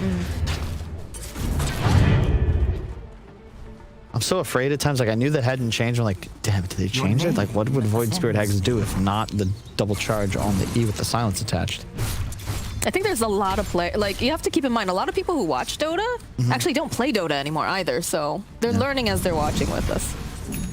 It's really cool. I've always loved that about the game. It's like, even if you don't play, you're still going to watch when the top teams play. Like, it's just one of those games that can keep you interested. And yeah, it's changed dramatically, but end of the day, you go watch TI3, TI4, the map will look weird. But it's still so hype. It's the same game. TI3 is what got me into Dota, was watching that final. And I still go back and I show it to people who are like, what's Dota? And I'm like, oh, you got to see this. Some good moments. LGD versus Liquid lower bracket. Back when wild BO1s were the norm. And so this is interesting. You've got LeBron sitting far back along with Mitch Smoked, and you've got a Smoke that just got put over onto Creepwave because they picked up some BKBs as well. A little bit of like ships passing. I mean, the ships right now aren't anywhere near each other, obviously, but they're sitting up all around the high ground. oh, this could be sick. This is the pincer maneuver we were hoping for. All right, immediate the split. Amar now, again, he does have BKB, so if he needs to, he can go and try to pop and turns back around. Just wants to try to take the Enigma out as fast as possible, and it looks like he's going to be able to do it, so that team fight threat no longer available. Rubik stealing up that spear. Dire's middle tower Seems like they just realized, all right, we don't have the Enigma anymore. We're going to back off. This is not a fight that we want to take. And they got the split. It's a good move, but I really like to see, you know, Thug had no intention of joining that fight, and he's not supposed to. He's just going to try to continue scaling. He recognizes his advantage is that he is investing. Wraith King, or rather, Crystallis, you know, he's bought a Porsche. He's trying to show off. Nothing doing here. Thug is looking to retire this game ASAP, putting all of his money into items for later. That Abyssal is the big timing, and suddenly he can pop pretty much any hero on the enemy team except for one of the big cores. Those sentry wards placed over into the Radiant jungle, too, just did so much in keeping him alive because he kept tabs on Alex the entire time. He just kept being a little bit too fast. I'm sure they've realized that they have all that to... In fact, they even go for a dust here, figuring he's still trailing him. Maybe going for that rune, but went for the other one instead. And we've got so many blinks picked up now, too. I think Rubik picked up his blink. We've got the Nyx with the blink. A lot of mobility coming out.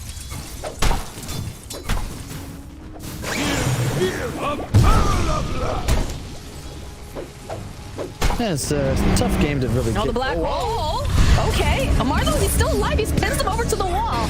And they just need the follow-up. The spear, though, being taken by DNZ will push him back. There's going to be the drag back over onto Noob.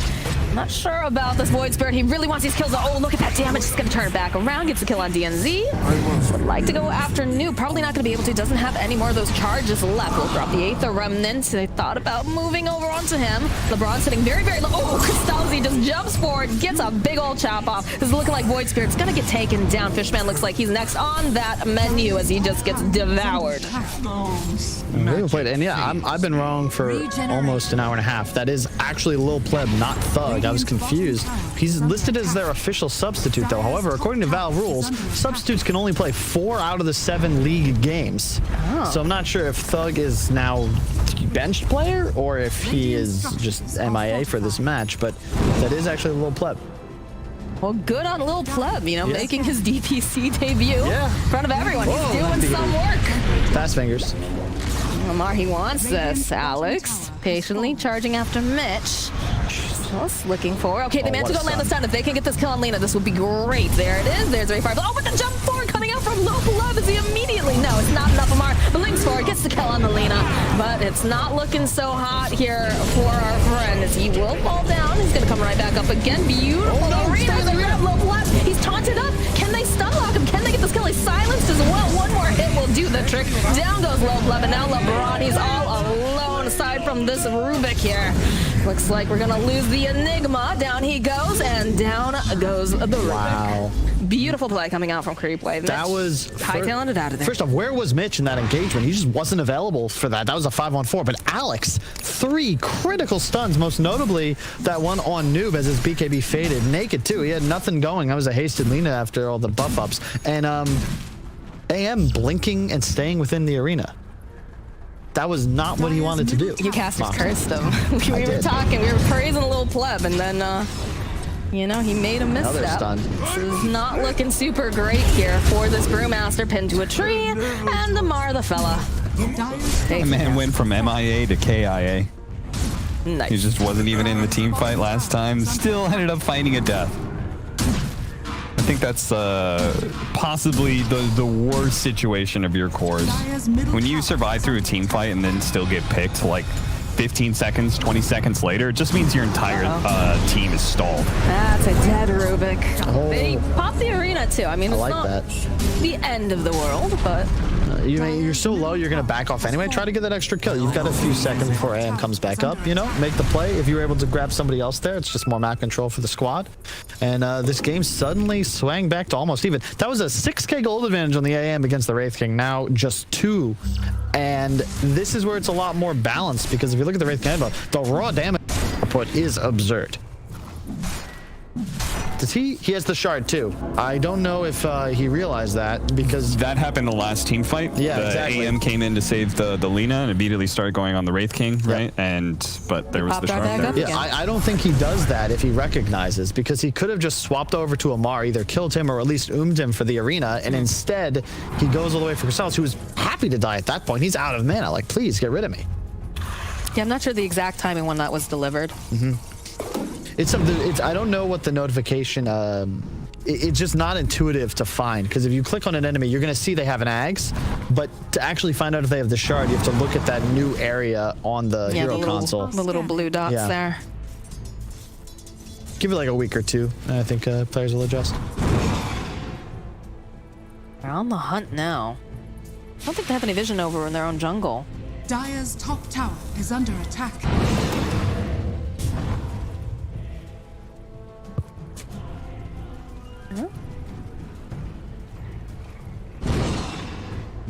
Spider legs on Mitch, Orb of Destruction now on the Animage. It's a game of cat and mouse. Top tower. They'd love to get the nice black hole off, I'm sure. Radiant's top tower has But fallen. Creepwave also smoking. They've trailed through. They have a general idea of where they're going to be, so. Side by side view, both teams want an engagement. They are on the low ground, though. That is the disadvantage Yeah. of trying to do this. You don't want Trying to walk take up the this if castle. you're Creepwave. AM would be a juicy target though. They're going for him. Nice. Good. Follow up, though, with the silence and the stun and the arena to boot. They have the vision. Down goes Lil Pleb. Blow everything. Trace for more.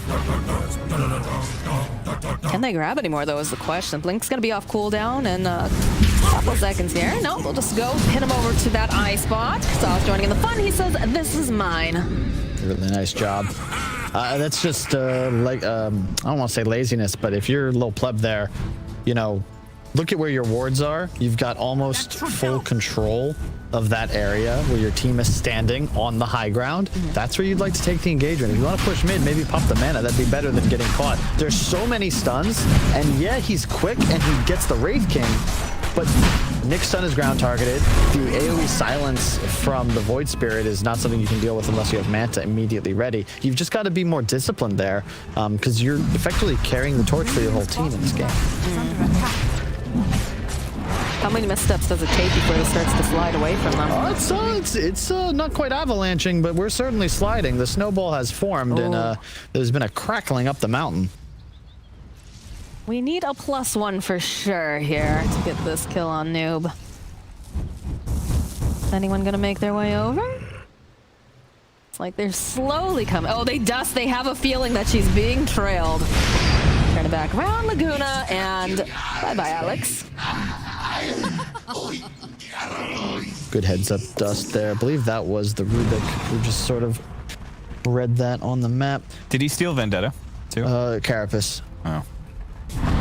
Still not too shabby. It's what you love about Rubik against Nyx Assassin. The fact that you have a disable that doesn't stun you. Does no damage. Are they thinking about engaging here? Buyback is ready, it appears. They could. They have control of the outpost. They have no vision up on the high ground either. They need to get the brew to start, though. Or not. Or they can just go after Noob. Or Noob is just alone in the bottom lane. Oh, the jump forward here too. They'll be able to draw back the Rubik. You're not teleporting anywhere, my friend. And that's a double kill. At least you tried to Man, steal if Spider Pig's like, they're in such a dominating position. You had the team fight. You can't do that. Like, you're two heroes that can't get caught in the Lina and the AM. And that's twice in a row now. A core has just been caught asleep, getting distracted by the creeps. Maybe that's the strat. Creepwave continually baits their Creepwave. Oh my god. And it just worked again on the pro. Hey, where did Enigma go? I think he was there a second ago. Disappeared into the void. Wow, magic tricks. Oof. Dire's bottom tower. The Orb of Destruction, Death. This Wraith King starts to hit really hard. Nice job from the Knicks. Nice from Alex. Gotta get Here the comes stun off. Gonzalez. They've got the spear, and they've got a mighty chop. This Ooh, is and the tips coming out. Man, this is a sad. I haven't seen this much since South American Dota, my friend. oh yeah. The sassiness is off the charts. I right love now. it. Feeling right at home now. I think carry to carry matchup now. You feel really good for like the rest of the game. Oh, if for you're sure. Creepwave. Yeah. The only thing that Spider Pigs can hope for when it comes to scaling is the fact that they do have this like weird Enigma position 5, and that like Lina is able to keep her net worth going, but she wasn't able to. Plus, she's so heavily countered by Nyx Assassin in team fights that it's just going to be hard to play for him. It's also the Nyx as a late game support just gets so much stronger, especially against a hero like AM, because as you just saw, he just carapaces off the Battle Fury hit. Like, that's a kill. And late game, you're gonna have way more catch potential on the side of Creepwave, whereas the Spider Pig supports, they're fodder. Ooh, TNZ with the lift and the dust. They'll go for the split. They'll be able to take down the Nyx Assassin. They follow up, though. They go right back in again. Crystallis, he's looking for this opening. He wants to try to take down Mitch or anyone, but he's not getting success right now. Selena over on the high ground just continues to shoot like a chain gun there, but they're just gonna back up. They did get the buyback out of the Nyx Assassin. Yeah, they like you could. I could hear LeBron from here yelling, "Go, go, go, go!" Because, or sorry, Fishman, because he just drops the Golem, assuming there'll be more follow up. But that was just a quick pick. Rubik Lina, plenty of space. Mar just picked up a nullifier. Oh, LeBron. Oh dear, you are a big part of that team fight, and you are just not a factor now. Oh. Okay. That's a kill on Amar. Nicely scouted there by Pleb. I'm not sure why he was so far forward. Dire's top tower. He's an aggressive one, that Amar. Bounty Rune spawning. I'd love to see a team fight. I feel like we haven't seen a true 5-on-5 engage since that tier 1 clash at, I think, 12 minutes into the game. And it's since then just been pickoff after pickoff as teams just punish enemy errors. I think the weird part about this game for Spider Pigs is that they pretty much have to play around their vision. That's usually what happens when you have a lineup that doesn't have the clear frontliner, right? Because Brewmaster is in danger at this point of being chain stunned and never getting off his ultimate. So he can't necessarily frontline for you. So they kind of have to have vision in any team fight that's taken. And I think that's why you just see them kind of like spiral downwards once one pick happens. They just feel like they can't fight at all because they don't have the clear sense of initiation, nor the anti-initiation hero that can just soak up damage for you. Oh man, I understand the desire for teamfight. I just wish LeBron had gone for a BKB, which then says to Fishman, you know, you can't cast Golem, or I have an uninterruptible black hole, and I think that threat would have been really critical here. Ag soon to be complete on Fishman. That is a nasty item pickup. Not one, but 2 Golems. We all watched Fellowship, and it was excellent to see Gandalf take down the single Balrog, but I gotta imagine if there were 2, it could have been a different story. Maybe it just ends in the first book. Don't get me started on the whole wizard debate. I had a whole debate on Twitter about that. Gandalf literally did everything. Dumbledore just showed him, was like, hey, you know, Thank you. good luck. Thank you. Yeah, sure. Come back to this. Oh, the jump forward over here. They're going to be able to take... Oh, black hole followed up, though, from LeBron. BKB coming out from Noob. They've got the Laguna, but they're just not able to quite finish him off in time. He's taking a lot of damage. And look at that, the lifesteal coming off. They'll take down Erlinda. They'll turn right back around. Lil Pleb gonna have to blink away. They've already committed the split. Rest of the team willing to just sit back. Mitch throwing one of those pandas up here over to the high ground, trying to get a little bit of vision. Does spot Fishman here. Still a lot of people around, though. I think they're just trying to waste a little time. Braun coming back in. It's a jump forward here from Crystallis. This Amar throws out the arena. Doesn't quite land, but they do manage to go get the kill on LeBron. They'll spear over here onto the side. Christian will go down. Mitch has another split up. Oh my goodness, look at the damage coming out right now. They'll get the kill on Crystallis. That's an 8-time kill streak taken down. Amar also to fall. And only Nyx Assassin still alive. But really, for how long can they find him? No, they cannot. He's already hightailed it the heck out. You get charges on your brew ult now with Ags. Can you hover over that Ags real quick? What? Yeah, you get Few charges. You get charges? Yeah, so you can potentially cast it twice in a team fight. That is not fair. We're going to see a lot more of this hero. Oh Yeah. my. Wow. Wow. Radiant's bottom tower We just talked about how two is better than one. I'm just a host, but I'm pretty sure I Warlock- talked about that during the draft analysis of Brewmaster. But I don't recall. Hell of a fight. I can't believe they took that knowing Mitch still had another split up. Oh, the jump forward. Did Lil Pleb go too far, though? Is the question. He's got no mana left. The BKB comes out over here from Marlene. Can they finish him off? Yeah, they have the Abyssal Blade. And one mighty chop down goes Lil Pleb. He just went a little bit too far. Alex on the hunt here, trying to find him. Can they grab Mitch, though? It looks like he's managed to go and just successfully dodge away. He was in the tier 4s. yes, Radiant's bottom Alone. barracks are under attack. Nyx is also a very good hero against Yeah. Annie Magoo. I'll give them a dudding down. Mana Burn is really good against that hero. You've got a way to be able to open up a stun on him, even better than he used to be because you now have a break mechanic against him. You gotta respect that. You gotta respect that lineup. I don't know. Feels like Spider Pigs twice now, I think, in this series. We've seen them kind of throw away an advantage that they had that I think was really solid, but just kind of a silly move. Scanning.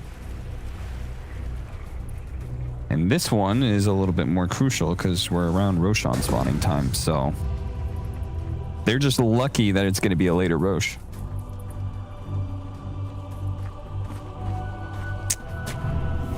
This game is still really anybody's ballpark right now. It's just going to come down to, I don't want to say who makes the play. It feels like it's about just limiting mistakes. It's one of my favorite Bruce Lee quotes. To be good, don't make mistakes. To be great, make plays. I don't think it was Bruce Lee. In fact, I don't even know if that's a quote. I might have just come to me in a fever dream. But this level, I really think these teams need to focus more on just executing. Just execute. Keep it simple. Kiss it. I just love the imagery of Bruce Lee telling people in his worldly wisdom, you need to make more plays. And everyone's just like, what? You mean like Broadway or?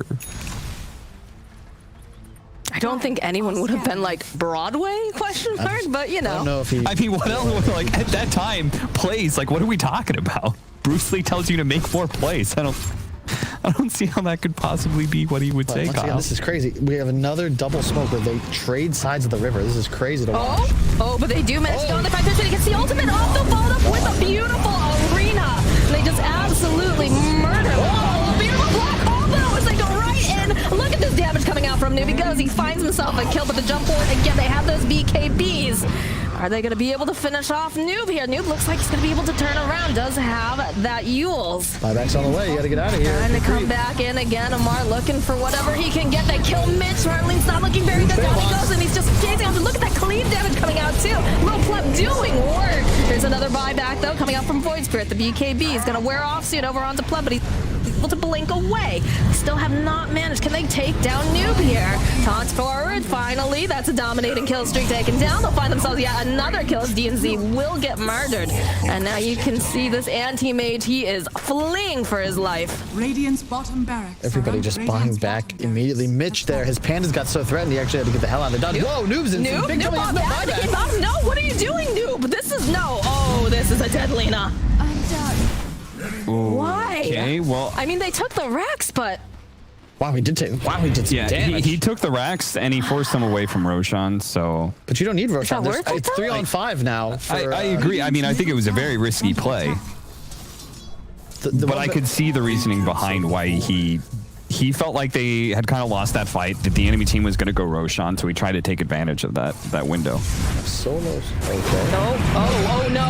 Oh, can they? Oh, this is not looking good. Anti-mage, he just dies. Little pleb showing himself on that creep wave, and he knows that people were around. Why That's would you make game. that Run it play? down mid, boys. Run it, yeah. Time to go. Run it. What? I don't know. Perhaps feeling the pressure, or... But that was... It's nothing. They're just tunnel visioning on the creep waves. Team Creep Wave, with the assistance of their creep waves, continues to slaughter enemy heroes. Dire's And creeps. top tower But yeah, just go for the road. None of this- these heroes have buyback. They're gonna try to take out the Brewmaster here and just try to keep him busy so that way he can't get the split off. Cristal's jumping forward here with the Abyssal. One more mighty chop. There's no buyback on Mr. Brewmaster here. Fortification gonna come out, and he got his bones to add insult to injury. Dire's middle tower. They just want to finish this. Look at this. Oh, Amar doing Amar things. We said that he was aggressive. He jumps right into the fountain and gets the kill. Can they get the kill on LeBron? Yep, and Amar will walk away, giggling to himself. GG gets called. We have a 1-1 now. I was like, we were talking already in like production. We are like, okay, who do you want to interview for the winner's interview? Oh, let's talk to LeBron. Yeah, I think that'll be interesting after this 2-0. Then that game got a whole Aren't you lot more excited, interesting Creepwave, your for the team? last 15 They minutes showed up, of that. Kyle. You know, Kyle, you.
ban. Radiant team ban. Dire team ban. Radiant team pick. Dire team, Radiant team. Pigzs assassin. Mars. The next label play. The next label. The next label play. The next label play. Dire team pick. Radiant team ban. Lena.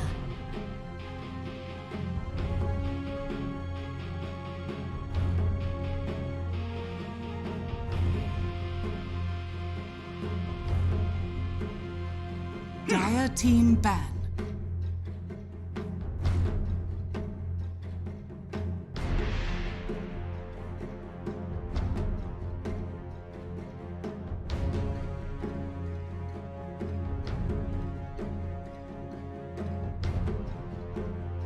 Ten seconds remaining. 5 seconds remaining.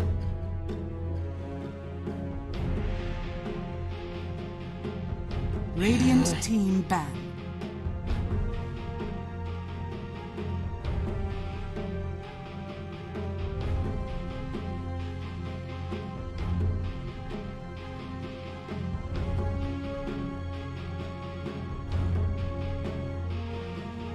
Ten seconds remaining. 5 seconds. Dire team ban.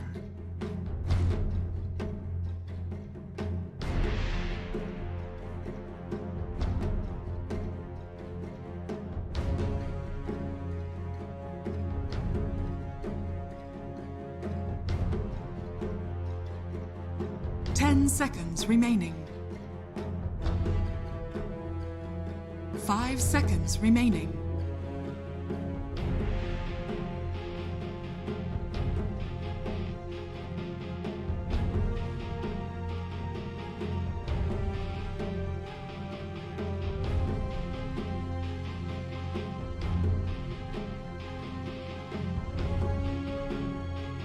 Radiant team ban.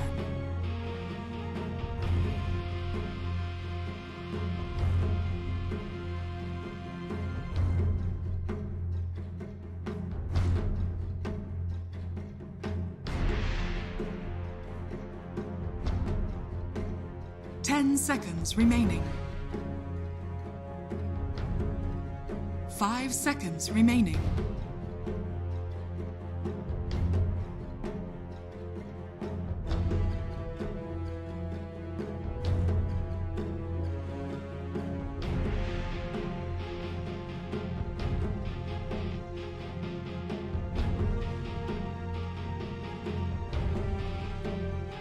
Dire team ban.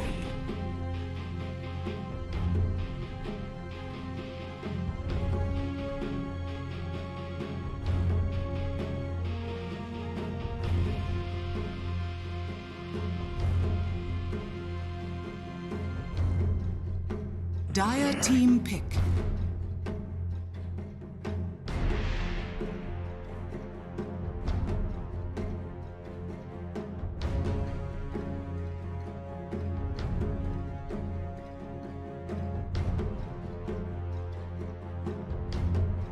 Ten seconds remaining. 5 seconds remaining.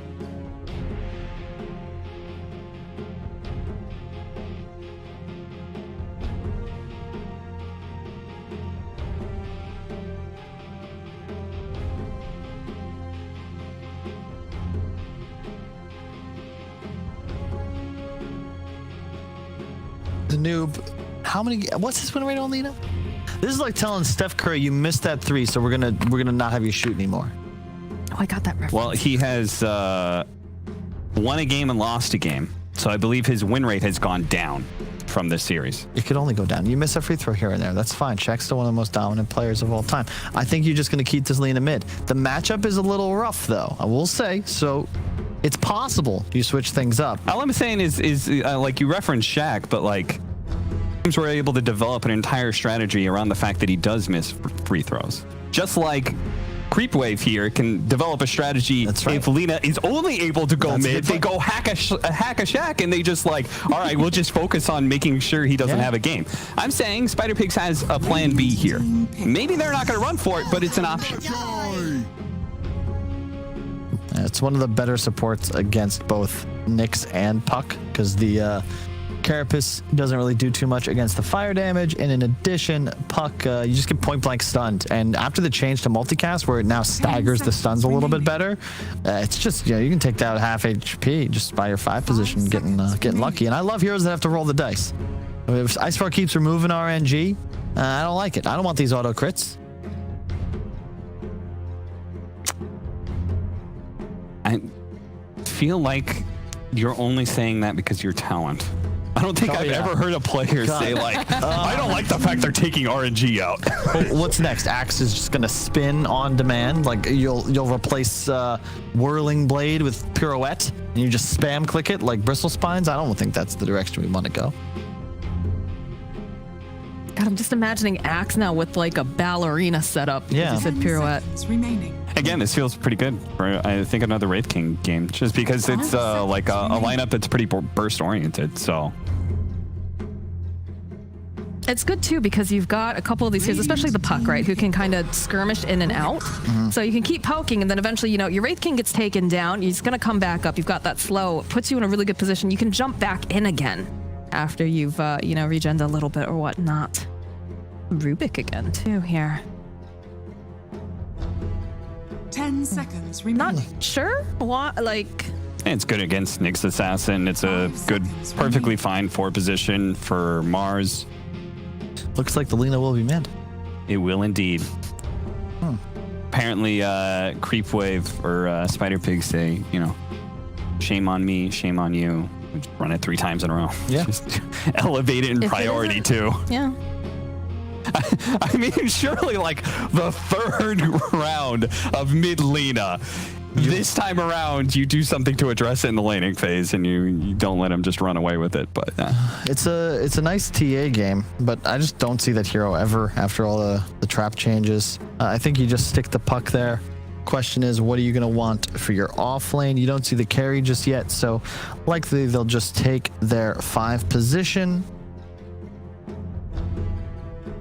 well, I mean, they don't have overall last picks, so What do you... I guess it depends on what you think. That's true. How many options are left? If you've only got like 2 heroes that you feel good about with your offlane right now, then you should probably grab one of them now. Radiant team back. This is a hero that it was elevating in the previous patch. Nothing's changed about it. Maybe something slightly changed. It's quite nice against the Rubik Lina. I'm once again concerned just because it's kind of similar to the Sand King. Like Mars is nice because you find kills yourself. Like you +1 is a kill. Arena, spear, the end. Night Stalker, Nyx, you just don't have that damage output. Team back. You need to be playing around your Wraith King or Puck. And the way that the second game went, I don't know. I know Creepwave got the W, but I'm just a little concerned. Crystallis is once again going to have to play like a beast, pretty much. And at least the matchup mid is better. I'm still surprised that we haven't seen something like a Beastmaster. It's been totally ignored for the most part. That always feels pretty good in the lineup. But perhaps, Amar he doesn't like that style of hero. He wants someone who's going to be, very aggressive and active. So this fits him better than It's one of those heroes that's just, these are newer teams, newer players. They're not used to those more complex styles of play. If you compare Dota Draft to the Field of Mathematics, Beastmaster is at the very least Masters level. You're getting into... Okay, I'm going to disagree with that. I think Calc 2. I think Beastmaster is literally one of the most brain-dead offlaners right now. Why? Because your playstyle is the same every You have to single micro. game. If you're playing Nightstalker, you only have one thing to control. Beastmaster, you have to control like 7. All right, I'm going to trust 8, 9, 10K players to be able to micro the boar a little bit. But like overall No, game you've got plan, the shard. it's the same for Beastmaster. What's that getting shard though? I don't know, and I don't care turns because your- you want to know why? Because Beastmaster's the same every game. You just build Not Necro true. Book, you push down their tower, you take over their jungle area. And then you buy a shard, And you then turn you your birds eventually rotate into controllable mid. and cast dive bomb on the enemies. Not a joke. It is a real thing. I like that it's called dive bomb. Dive bomb. That makes me giggle. I'm telling you, I'm Ice Frog and the beta testers. They got into one of those tents. They got that. They just didn't leave. You know, they sweat it out, and they're just like, all right, we got one for everything, and now let's just see how these players go. By the way, qualifiers start in 2 days. Actually, that isn't what happened with Beastmaster. That's the other thing, where they go through their Rolodex of previous abilities. Birds never were able to dive bomb. They were. No, they weren't. In Dota 1, there was Really? an ability that, was it Visage or no, it was Tree Protector, could lay Eggs? owls on trees, and then you could dive bomb them. Why would Tree Protector be laying eggs? The hell? Kyle? Well, how do you get the owl without the egg? Whatever. We got our last pick. Love the Naga. You didn't like start the game with eggs and slowly hatch them into chicklings. Anyway, there's a Naga Siren in this game. Last pick for Spider Pigs. Is an excellent choice against this entire draft. The only hero that's really geared to deal with you is the Puck. Once again, this Lich for Fishman is just not feeling. This is a terrible Lich game. I feel bad for him because it is not going to be pleasant to play. Yeah, but that's like 5 position in a nutshell. Yeah, I was about to say, it's usually always a bit of a struggle when you're playing the 5 role. yeah. It's not that big of a deal. Just deal with it. I just would have liked to see something with like creep clearing ability, because that's the big concern is wave clear. So this puts you in a position where your Puck has to be clearing waves, because otherwise it's just Wraith King who's on map. Nyx and Night Stalker, they're hunters. You want this 5 position to be able to shove to actually create space for them to make moves around the map. Yeah, I mean, you've got Wraith King and Puck, right? You don't think 2 wave clearing cores is enough? No, because you don't want Puck to be on Creepwave duty. You want him able to move around the map as well. Creepwaves act as wards for you, and the more map control you have for your Nyx Night Stalker, the more map they're going to be able to control. But if there's Creepwaves coming into your towers, like you're never going to want to see them on just like hitting creeps. That's going to feel bad. Moxie, what are you feeling? Draft-wise? I feel like the Naga pickup at the very end is a little bit scary. For the other team, because they don't have a great way of being able to take down these illusions that are going to get tankier and tankier. They've got the song, because Puck likes to dodge in and out, but if you're songed, they're going to set up something and you're not getting out. All right, well, it feels like that is the one change, the biggest change to this draft is that last pick, Naga Siren. Is it going to be enough to be able to take down the Wraith King as we head into game 3? All right, I want to see somebody gank this mid Lina, okay? Literally anyone try to mess with her a little bit more, because Noob cannot be allowed to have as good of a laning phase as he's been having. Well, to be fair, the Puck matchup, it's so much better. I actually think that's a matchup you can actually win one-on-one. Yes, exactly. And then on top of that, once you get 6 on Puck, Lina can't really play the lane anymore, because one rotation, any support that comes over, very likely that's a dead Lina. Got a little bit of action started off, just a little warning shot. I don't think they took advantage of their Ogre pick. Naga Siren isn't typically the best hero with Bloodlust. Perhaps they had another hero in mind when they picked up the Ogre and it was got banned out. And it's probably just the fact that it just wanted a lane bruiser. We got some bones to collect here, my friend.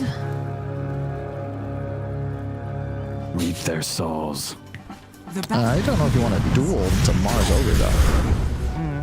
I can't really grab it up. Nope. LeBron. I almost feel bad. The chonky boy there, but he's got fast fingers. Grabs up the bounty rune. Oh, nice. I can see why they did that, though, because it's Night Stalker, right?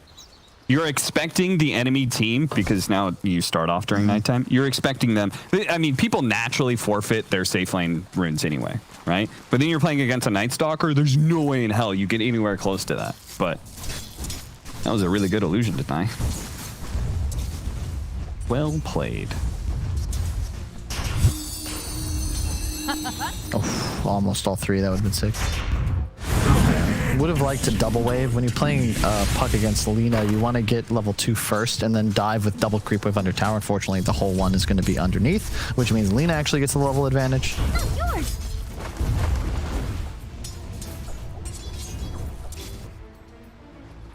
And Alex, the creep pulling. they tried to stop this, and the player base responded by saying, okay, we won't pull the first creep wave, we'll only do the second, but at least you get to respond, as LeBron Dota does here with a nice pull into the hard camp. Even the tip. Radiant's middle Also, why tower didn't he block the hard is camp?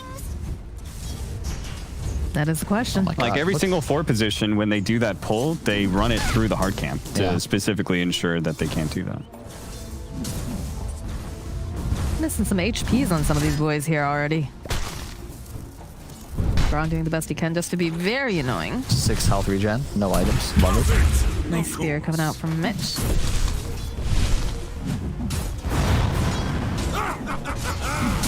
Sure if they get this kill on DNZ. Yeah, it's got the fairy fire here. Slow down over onto Mitch. They'll turn around. Styles has to be There's a spear. careful. They're really Fairy? losing resources down here. Gotta be careful with that courier Don't too. lose your Ooh, don't courier. lose your courier. Regen. has been killed. Don't mind me. Yeah. That is not what you want to have happen there. Mar getting body blocked a little bit. It's gonna be fine.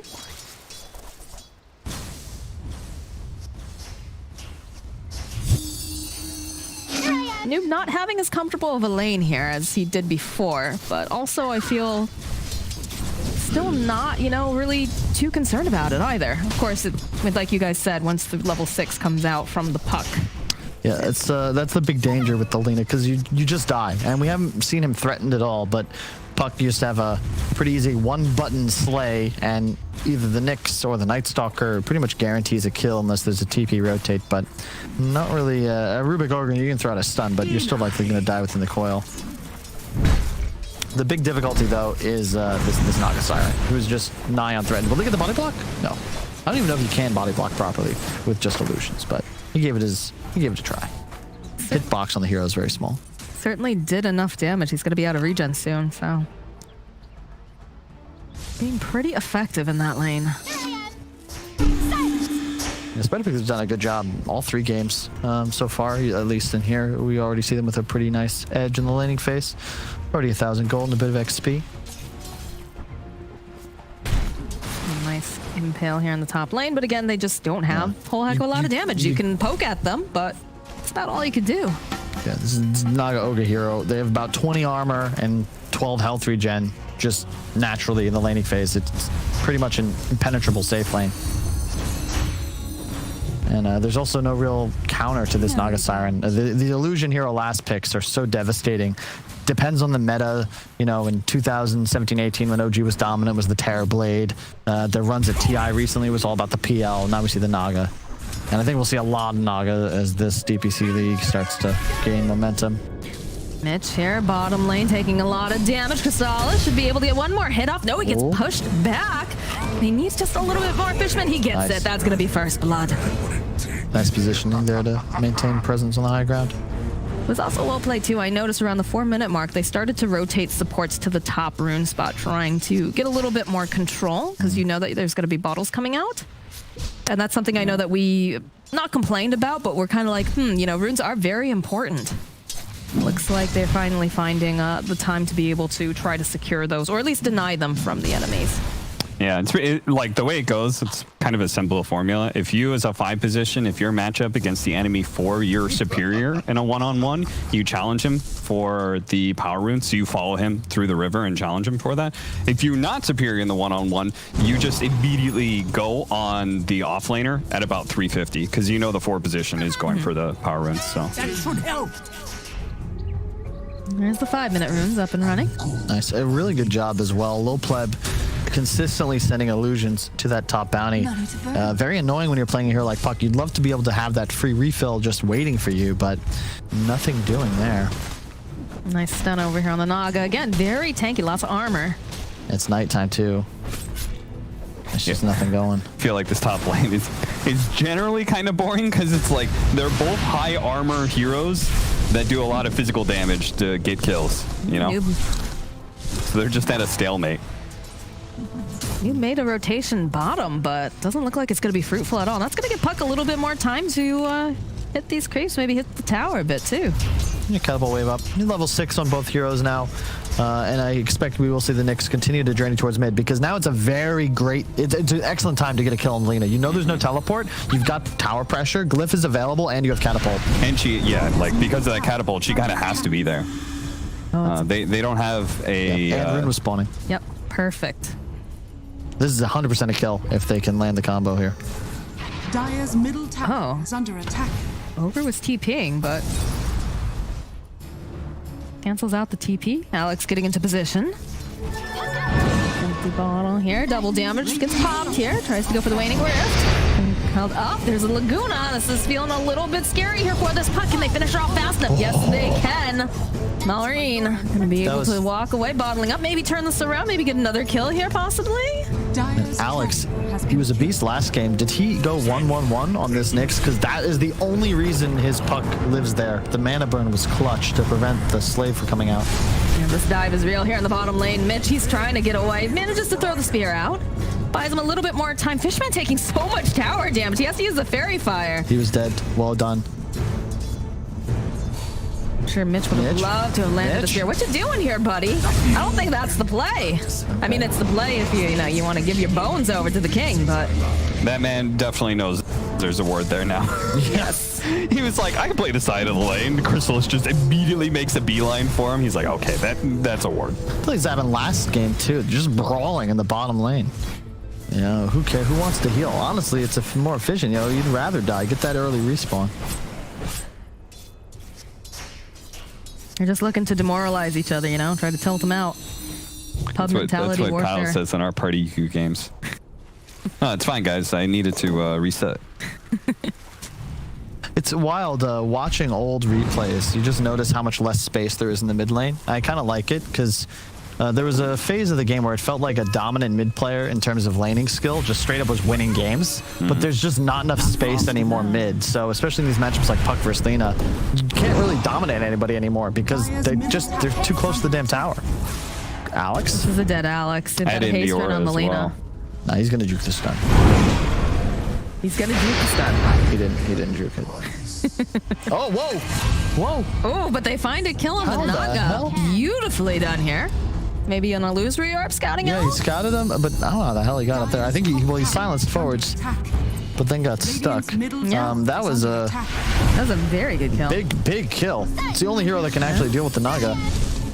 Got the Frost Shield over here on the puck. The follow-up, though. DNZ and LeBron are both here. This is looking like possibly a dead Lich, but he's super fast. Does have some stick charges, so he's going to be absolutely fine. And Crystals actually makes his way over to this mid lane as well. Fishman's going to have to do a little better with his positioning. The same issue in game one. You can't be in a spot where an ogre is able to stun you on your own low ground there. He should have paid for it with his life, but Noob had spells on cooldown because he was dealing with the puck. Mitch going to continue to shove bottom. Really, anybody's game so far. To me, the one big X factor is the impact of Aman on the Night Stalker, because Amar, I keep saying Amar. I don't know what this hero is going to do here. I don't know the item build necessarily. It looks like BKB Rush might be the style, but I've seen Ags. I've seen people going Armlet. You could go Drums. You could go for the Medallion style. I've seen Crimson Guards. Like, you have so many options here. It's also, when does he choose to get aggressive? Because this entire nighttime, he's just been free farming top. That's been his role. He's used it to farm.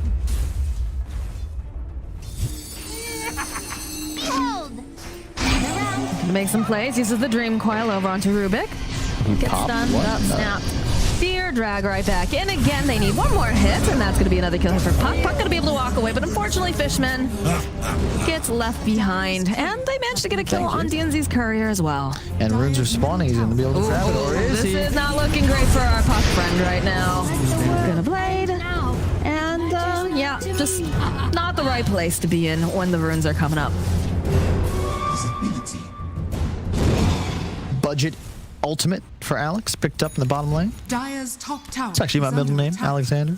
So I guess that explains why he's made so many good plays. Got a lot in common. I feel like you just cursed him by saying that. You know that, right?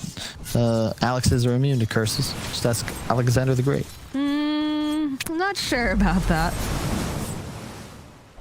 Especially not with that particular reference. I mean, he had a... He had a good run, we'll put it that way. We'll see. It's anybody's game. This is deserving of a game 3. You know, both teams playing a little more conservatively. You're already at 11 minutes. No huge moves made. This could be the first as a bunch of Spider Pigs heroes assembled down bottom. 4 players looking to make a move. But, I mean, they were just scouted by the ward they killed. So there's no way you're caught off guard here if you're Creep. Puck gonna go with the Dream Coil, open up. Dodges away. Gonna try to take down this Mars. He's all leashed up. They've got the break on him, but over on the back lines, Puck. Oh, he's actually still alive. Manages to just juke around a little bit longer. They'll turn it right back around. Get the kill on Nuke. Get the kill on LeBron. And now they're hunting for a god. Where's Mitch? And unfortunately, this Night Stalker is gonna get pinned to a tree. I'm sure he would love to collect that kill. And eventually, you know, Amar, he'll find it. Where is your team indeed? That was straight up the same play from last game. Yeah. Except for the there's very big difference between AM and Naga Siren. Naga Siren, you know, isn't going to actually be in this team fight, or if he is, he's not going to be useful. Whereas the AM was a hard counter to the Wraith King. So they treated that Wraith King like a basically kind of like this dead lane hero, where it's like, okay, they don't want to take a team fight into this guy, and if they do, we'll respond well. Yeah. It's just the AM was the difference. They killed the Wraith King 100-0. It just blows my mind that they handed that to them. Like, you kill the They know you're there, and then you just get coiled on the Mars. Like, they can coil anybody. As to your point, Cap, you can't win this fight if you're Spider Pigs. Yeah, what is that game plan? What if they started the team fight? What does that look like? They kill the Wraith King, and the same TP like play is going to be happening. You're still going to get caught by Night Stalker rotating and Puck catching you with coil. It's just so much cleaner to have this Puck compared to that first game with the Bat Rider. Just making plays is just so much more natural. Now the bot's up. Like, I feel so much better with the bots Puck on my team. You can also push waves instead of being forced to spend, say, a Firefly, and then you now couldn't fight. Radiant's bottom tower is under attack. Yeah, this is looking great so far for Creepwave. I mean, I know I picked them to win the whole damn thing, so it's nice to see them finding their footing. I love that you have both of these horses in the race, and you can just halfway through the race just hop over to the other horse, you know? This is most likely, no, with the Lena coming in here. And the Mars. Looks like they're going to back off. This is probably a dead Alex, though. What the? Yeah, was Mitch DC'd? I look either that or some brain lag. He was Spike Carapace. No, definitely. No, he was not. He didn't use the spell. He just showed up and chilled. Oh, no. I don't know. Maybe he had some lag. And then pinned over to the wall. This is a dead Lich. Whoa. It's a Chain Frost off, but again, we've seen so many of these Chain Frosts he just throws out. Nobody is nearby to, like... You're a Lich.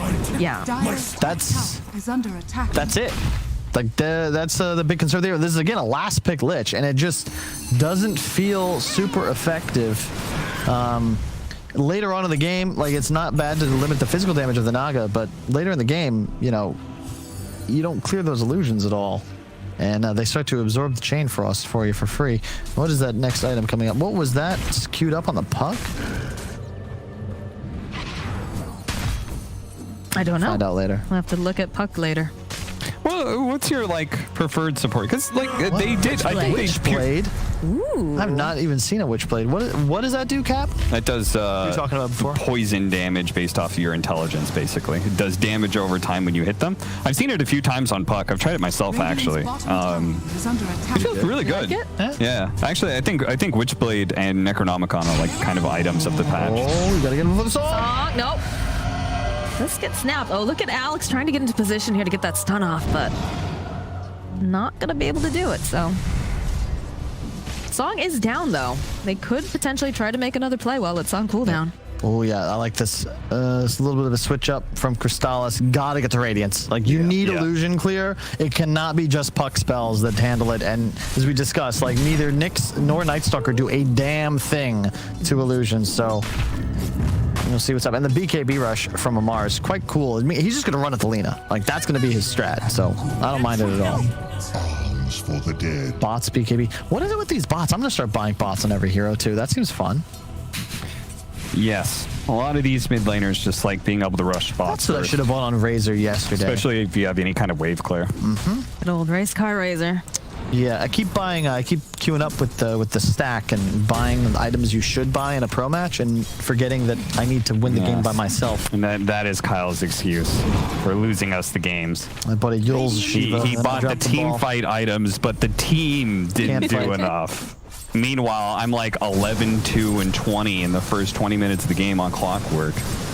But yes, Why I'm was sure that, it was Cap? the team that was losing. I can't talk. I was cannon fodder when we were playing. I did my best, but You were a great 5 position, Moxie. thank you. I did what a 5's supposed to do, is distract them while you guys clean them up. Yep, speaking of distraction. There it is, a dump forward over here, plus the Laguna Blade. Frost. K-Frost does not do got him. anything. Oh, man. I feel so. I mean, Fishman, please. All I'm going to say is I think they picked Lich to win the lane, and I think they did do that. Right? Perhaps, perhaps they picked him because Frost Shield is just very, very nice. But yeah. you know what else is nice? Receiving a compliment unexpectedly. That's a really cool dress, Moxie. Thank you so much. Wow, you're right, Kyle. That does make me feel very nice. Nice It's a and warm cool inside. thing. Yeah. Yeah. It's the foxes, right? Yeah. Yep. I'm a big fox person, I've even got some fox socks on. And Kyle, I like Kyle's hair, personally. Thank you. It looks very buoyant. I think that's just a general adjective. No, it does. It looks like you've got motion to your hair. I know, I nice. agree. I think it's I love your very hair hairy. better, though, Cal, It's very brown. Right. I'm ignoring you guys. I'm enjoying the can't different ignore my patterns that TriCast. we're wearing on panel, too. That's the whole point of it, is that I can just take a chill pill and you guys, carry the torch for a little while. No, I'm supposed to be the third wheel. You guys are the duo. What? You're the host. That's the easiest job. Ooh. On the panel. Like you just ask questions. Now you're telling me you get to phone it in as well during the cast? Dreamleague made me the host, Kyle, not you. Jealousy doesn't befit you. It's unbelievable. I'm going to have some words with whoever's in charge of the schedule, make some unexplained edits. Don't worry, everybody. Shiver will be here tomorrow. Yay! The real host of Dreamleague. The Shiver Show, as we like to call it. Yes. She's the host of the show, in charge of the flow. I'll never forget that. Oh, that's right. I forgot that. Yeah, Oh, it was look, our last game's year. back. Hell yeah. The mid push continues, but they're circling the river. Do we want to cross? Should we ford it or go downstream to find a bridge? Remember Oregon Trail on Yes. MS-DOS? God, that was fun. I always died of dysentery. I think most people died of dysentery, and they always shot way too much buffalo meat. Aren't we like that's just not something meat. Bottom tower. So many buffalo to kill. It was a mini game. You wanted to kill as many buffalo, but Yeah. then you had too much buffalo meat that you couldn't Ironic, carry. and our What do you ancestors mean? made the He was- same mistake. I was too successful. They make that as a card game, too. You can play Oregon Trail as a card game. It's Really? fun. Yeah, I played it. I survived the entire Oregon Trail. I was very proud of myself.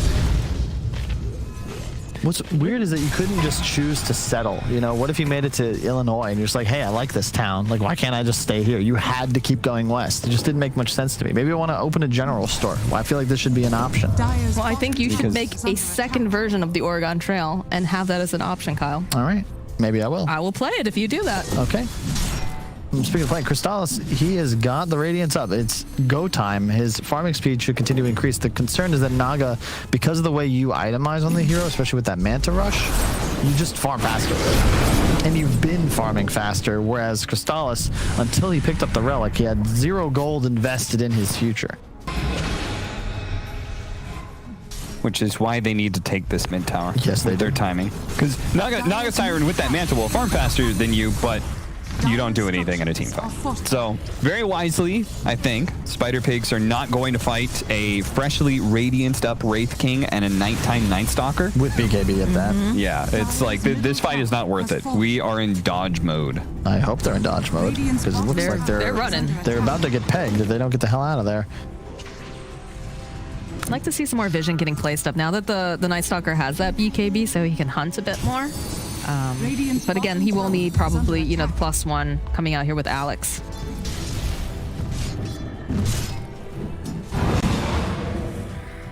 Would you like to see him going for pickoffs, or would you like to see him more team fighting and then just running at?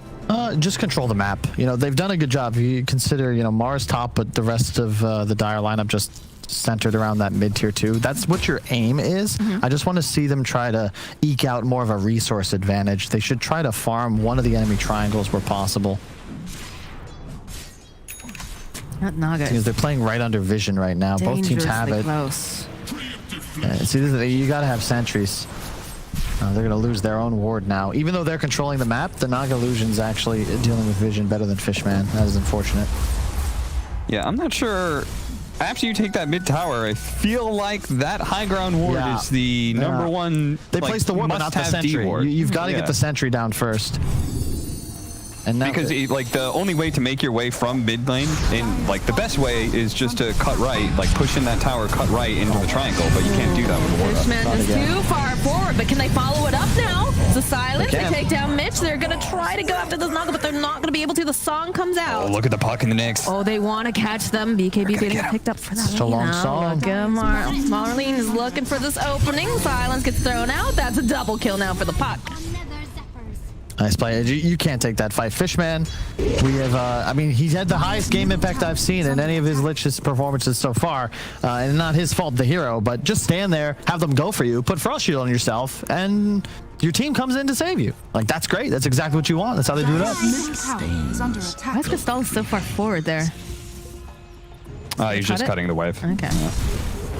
Because, like, once you take this triangle, the easiest way to hold it is to cut creep waves. Look at the rotations that are coming out right now. Zuzi's too early here. Rest of the team following up from behind, though. That's going to be a dead Ruben. We're going to Blade already getting used. They'll follow up with the Arena. Fishman, again, he's going to Fox. Salas, though, left over here on his side. They're going to try to take down this Nyx assassin. They're going to be able to do it. Yes, they'll lose Alex. And up comes Crystallize again, but the BKB protecting Noob. Down he goes. Are just not there at all, and it's daytime. He's like, team, I have no ult, and it's daytime. I am a vampire. This is not how it works. I cannot assist. It's just getting, and to your point, Moxie, yes, why are you cutting the wave? Cap was going to make the point, you want to cut both waves and control enemy triangle. However, you need to have your full team to do that. Yes. They did not, and this is something, one of the first things I remember learning, this is just a simple rule, was from Fly way back when in the TI5 qualifiers, just discussing how when you have a big lead, just play a triangle and cut two waves. If you cut two waves, you can never fall behind, but the key point was B5. That was rule number 1 of Dota. Hey guys, B5, don't be dumb. And I think I don't blame Amar for his decision of not being there, because he just had a different idea of, like, very basic, you know, you don't have your cooldowns, don't fight, right? And they just needed to be on the same page. If Amar's saying, we can't take a team fight right now because I don't have my Night Stalker ultimate and it's the daytime, like, you got to trust that call. And back up. It also coincided with the diffuser playtime on Naga Siren. I hear an Arena, and I see a very dead Fishman yet again. Sure likes those Arenas. He got the cooldown. He'll be alive before Arena's back up. Who's laughing now? Oh, Alex. Amar is getting held in the place. He's not going to be able to do it. We're coming through. It didn't work. Wait, how did Night Stalker die? Oh, the snap, though. The stolen Dream Coil. Cristal's turning back around. This is looking like a slaughter right now. Oh my goodness, it's a triple kill now for Lil Pleb, and he's looking for more. He's hoping to go after Marlene here. Can he get this? Yep, they pick up the puck, and down he goes. Nice. What? Radiant's middle tower. Oh, were you watching the Meteor Hammer? The Night Stalker was the one being gone on in the first place. That's why they got stunned by a Meteor Hammer, because they were killing Night Stalker in the middle of that. That looks so good, and then it was just very bad. He didn't even get his BKB off. I'm not quite sure. He got a telekinesis. But hang on. Let me see. How does this happen? He got a. And there's no Arena. Yeah. Ogre walks up the high ground. Night Stalker sees him. Straight up Ether Lens from smoke. Amar sees him. He sees the whole team lifted. Yeah, just hundreds. Okay. The Aether Lens lift, to your point, just from downtown. That's the whole fight right there. If he just pops Darkness, this is a significantly easier engagement. They should have been able to pick off somebody with that cool stuff from Alex and the triple Meteor Hammer. The BKB Lina is a great choice here. Really put a monkey wrench in their plans, that's for sure. I like his itemization a lot. Oh, yeah. It really shows his experience with Lina. When that first game against the PA, he literally says all defense items, because all I had to do is survive through the BKB of PA, and then I use all my damage to blow her up. This game, he counters a fast BKB Night Stalker with a fast BKB of his own. Yep. chasing after Lil Pleb here. They've got the Dream Coil. Nice Manta. Turn it back around. It's nighttime here. Amar has the BKB. He's chasing after the Lina, just like we talked about. He wants to try to take down New, but looks like, oh, he's not going to be able to grab her in time. The BKB coming in clutch here. And they don't end up losing anyone on the side of Spider Pigs.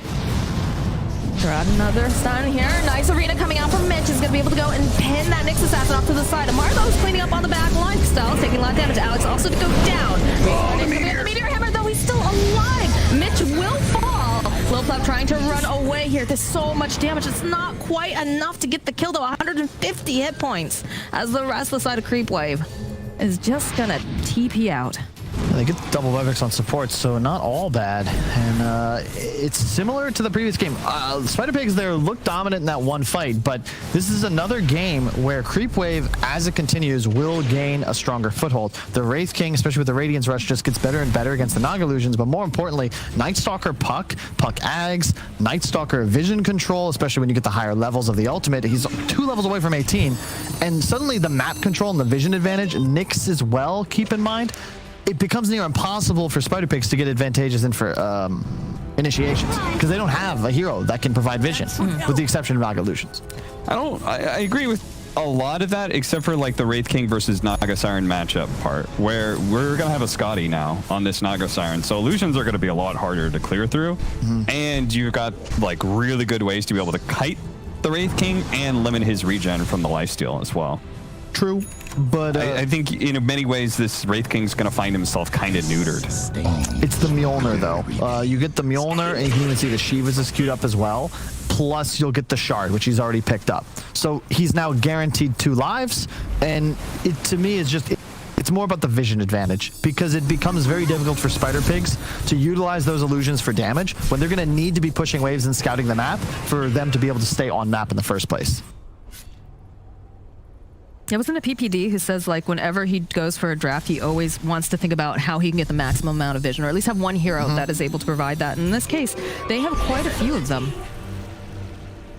So, like you said, it's going to prove difficult. The only thing I think that's kind of good is eventually Amar's BKB is going to wear down, right? So he needs to make every second count here. He's going to walk right into this Naga Siren. Bruges in place. He has to use his BKB as a defensive item, which is not the way he wants to do this. And there's quite a few heroes nearby, so he has to be very, very careful. Kind of going around in circles, so... like... it's gonna be just fine. I have no idea how he can stay airborne. He's got so much mass, doesn't feel like he'd be able to get enough lift from those tiny wings. It's not really tiny wings. He's swapping them so slowly. He's a glider. Are they necessary? He's actually, lore, he's actually hollow. What? Like a bird's bones? Yeah, like just one big bird bone. He's entirely hollow. Really? But he's a strength hero. Are you making this up? Yes, I'm making that up. I hate you. How ridiculous that is. Slacks would never lie to me like that. That is dead Fishman. And also a dead Alex. Good pickoffs, making some space, I guess. I'm not sure if Puck was saying, like, let's go on this, and too many people showed up, but... The one downside of the whole vision thing is great and everything, and also there's another thing. He went for the phase shift attack, which I really like. You will clear these illusions later on with Puck Wraith King. They just need more time. And it looks a little spooky now. Naga's net worth is crazy, but this is just the nature of the hero. You get slotted faster, but you run out of items to buy. Like Naga's next big pickup, probably the Butterfly, that's about peak effectiveness. You don't get much stronger than 4 items, your boots, and your Aegis. Yeah, I would agree with that. I think Spider Pigs, they don't have to like end the game on this next timing, but they do have to start submitting like a serious chokehold. Yeah. I was going to go Abyssal instead, but yeah, like you'll sell a Wraith Band, you'll get an Abyssal. Technically, you can replace the other one for the Butterfly, but you got to look for next Aegis to be your window to collapse the map and put Creepwave not on their side of the river, but inside their base. They see Aegis Fate, yep, and they're going to make a move. Radiant's bottom tower is under attack. Nighttime at 6. He'd really love to be level 18 before you have to use it, but... he's got the Basher online now, too, which is nice. Great positioning. Nighttime. It's the real Naga. They're gonna know. They know for sure. Unfortunately, doesn't quite manage to land that impale.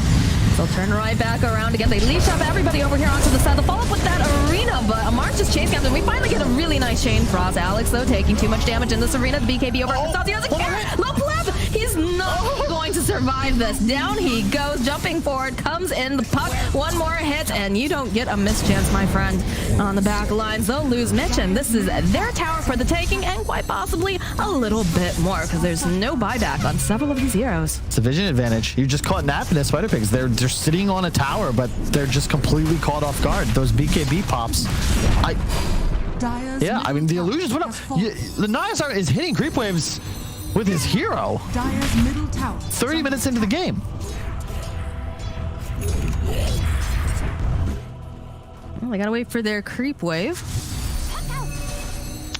Nice try from Alex, though. If he lands that stun, I mean, that fight's just straight up over. But the stick man to dodge is just very questionable to be caught napping like that. Really like the BKB choice on Crystal as well. That's why they find that kill. I think it just caught him off guard, because all of a sudden, you had both Amar and this Wraith King just smacking him in the face. The coil wasn't even used. He grabbed the two on the side. He also got the Dream Tier 3 item. Middle barracks has fallen. Cloak of Flames on a Wraith King against Yeah. an Illusion hero. It's true. Big prize. That guy's got a Radiance and a half now. Well, it's a Radiance. Well, how much? 45. How much is Radiance? 65, right? Yeah. So it's 60. It's actually 75% of a Radiance. Yeah. So 1.75. A lot of burning That's 50% more damage than you thought it was, as a proportion. You know, Kyle, it was just a term because people like to refer to Cloak of Flames as the half Radiance. Well, they're wrong. Because farming-wise, but you're right, they are wrong, but I guess you wouldn't know that. You wouldn't know that term, Kyle. Oh, fast fingers. Nicely played by Alex. Fishman's just like, thank God it's not me for once. Yeah, for real. Oh, Mitch. Oh, gonna walk right into it. Oh, no, it's still going to be a dead Fishman because the Lena does show up. Chrysalis, though, is trying to find an opening here. We've got two fights going on at once, so that's going to be the first death of the Wraith King on the back lines. Oh, Noob, he's taking too much damage. They stunned up, though, with that song. Noob should be able to get away. Oh, he almost managed to get it. That would have been so awesome, Alex. It looks like they're going to have to settle for an Ogre Magi. Radiant's middle tower is under attack. Buyback on Fishman. Luckily, he does survive. An Abyssal. Holy crap on Amar. That is a hell of a rush. They're just all in. It's just straight up, you know, you said it. Night Stalker's BKB is getting lower, but they don't mind. They know this. They're making plays and itemizing to kill during BKB, whatever the cost. Yeah, the Puck and Wraith King can deal with Naga Siren Illusions with their combined effort pretty easily. All Night Stalker has to do is make sure Lena doesn't have a game. Steals the Impale. Sick. It's like a 3.5 second stun when it's in the hands of a Rubik. Maxed out aura. Oh, anything you can do, I can do better with the Rubik. Well, they know Song's on cooldown. Leb's got to be careful here. Radiant's middle Nice, tower they've got is the under Axe attack. now on Puck. Yeah, this is getting real spooky for Spider Pigs. Mars just falls off in this sort of role, especially when you compare it to a Night Stalker, you know, BKB Abyssal plus the massive vision advantage. The Courier scouting, Crystals just run right in there. Dire's bottom tower is under Waiting attack. patiently, looking for the right opening. Puck's gonna go in. Okay, that was a... Yup. Anyways, though, fight going on. They managed to go and pull two of them over into the back. And again, they have that Ags. They'll go use the Lugana Blade over here onto the Puck. Puck's gonna go down. Still managing to hold Noob into place. Stalis, though, looking for some big crits here. Needs to be careful. Goes and pops the BKB, but he's not gonna be able to take down Noob just yet. They'll drag back, though, over onto Low Pleb, and that's a dead Naga Siren for 70-something seconds. This Roche belongs to Creepwave. You know what happened to Little Pleb there? He saw Nyx Assassin, ensnared it, and started running at it. The Nyx Assassin turned around, impaled, and meteor hammered. And that was the entirety of Naga Siren's team fight. She got just like all her illusions and her were impaled and then meteor hammered. Oh my god. And then the fight's just over. Well, wow, yeah. When Yeah, look at all the damage from Nyx alone. That is not something you see every day. You definitely hope that it's someone on your team doing that. Radiant are You scared. gonna see any cheeky plays here? Or? So they're all backing off now. Yeah, they don't have the heroes to make cheeky plays. They don't have a mobile enough hero. This game just gets harder, guys. Like, you're still in a massive vision disadvantage, and not just that, your damage is disappearing as well. You gotta kill him 3 times now. Yeah. How do you do that? Yeah, you're now heading to like plan D, which is hold high ground and get right-click items on Lina. That's your like YOLO late gameplay. I mean, he took the for damage Spider talent Pig, earlier, so but it's not gonna feel good. no, definitely not.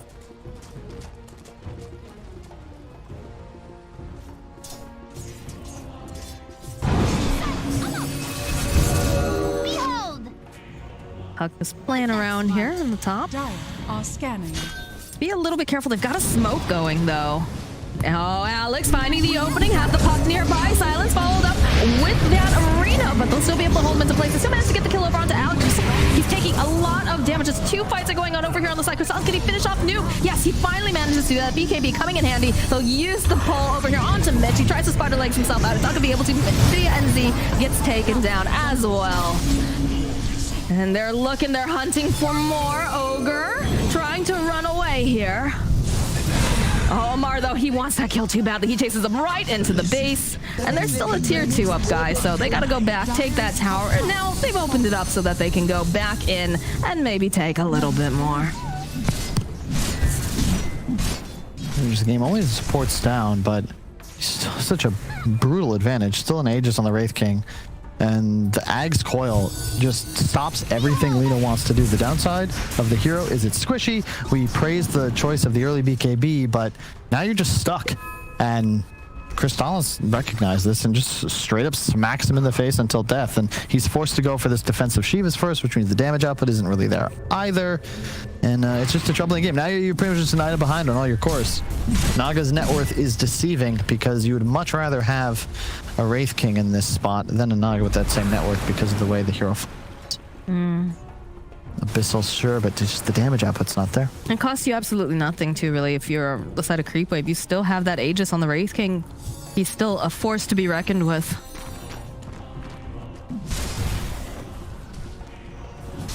Still need some time with the Creepwave. 2.5 minutes on the Aegis, so you got time. Just keep the waves going. It's always annoying to play against a Naga because 1 or 2 of them lanes are going to be handled no problem. But not if you kill all the illusions. I mean, again, it's they've itemized so well against these illusions that it's just not becoming a factor. And then now you don't have anything. Yep, and now your waves are going to be just fine. Somebody needs to pull that mid creep wave over. You're going to just push straight into bottom, start hitting tower with the remainder of the Wraith King Aegis. And there's the Mjolnir as well. And Shiva's finished too. That is sick timing. They're ready to go.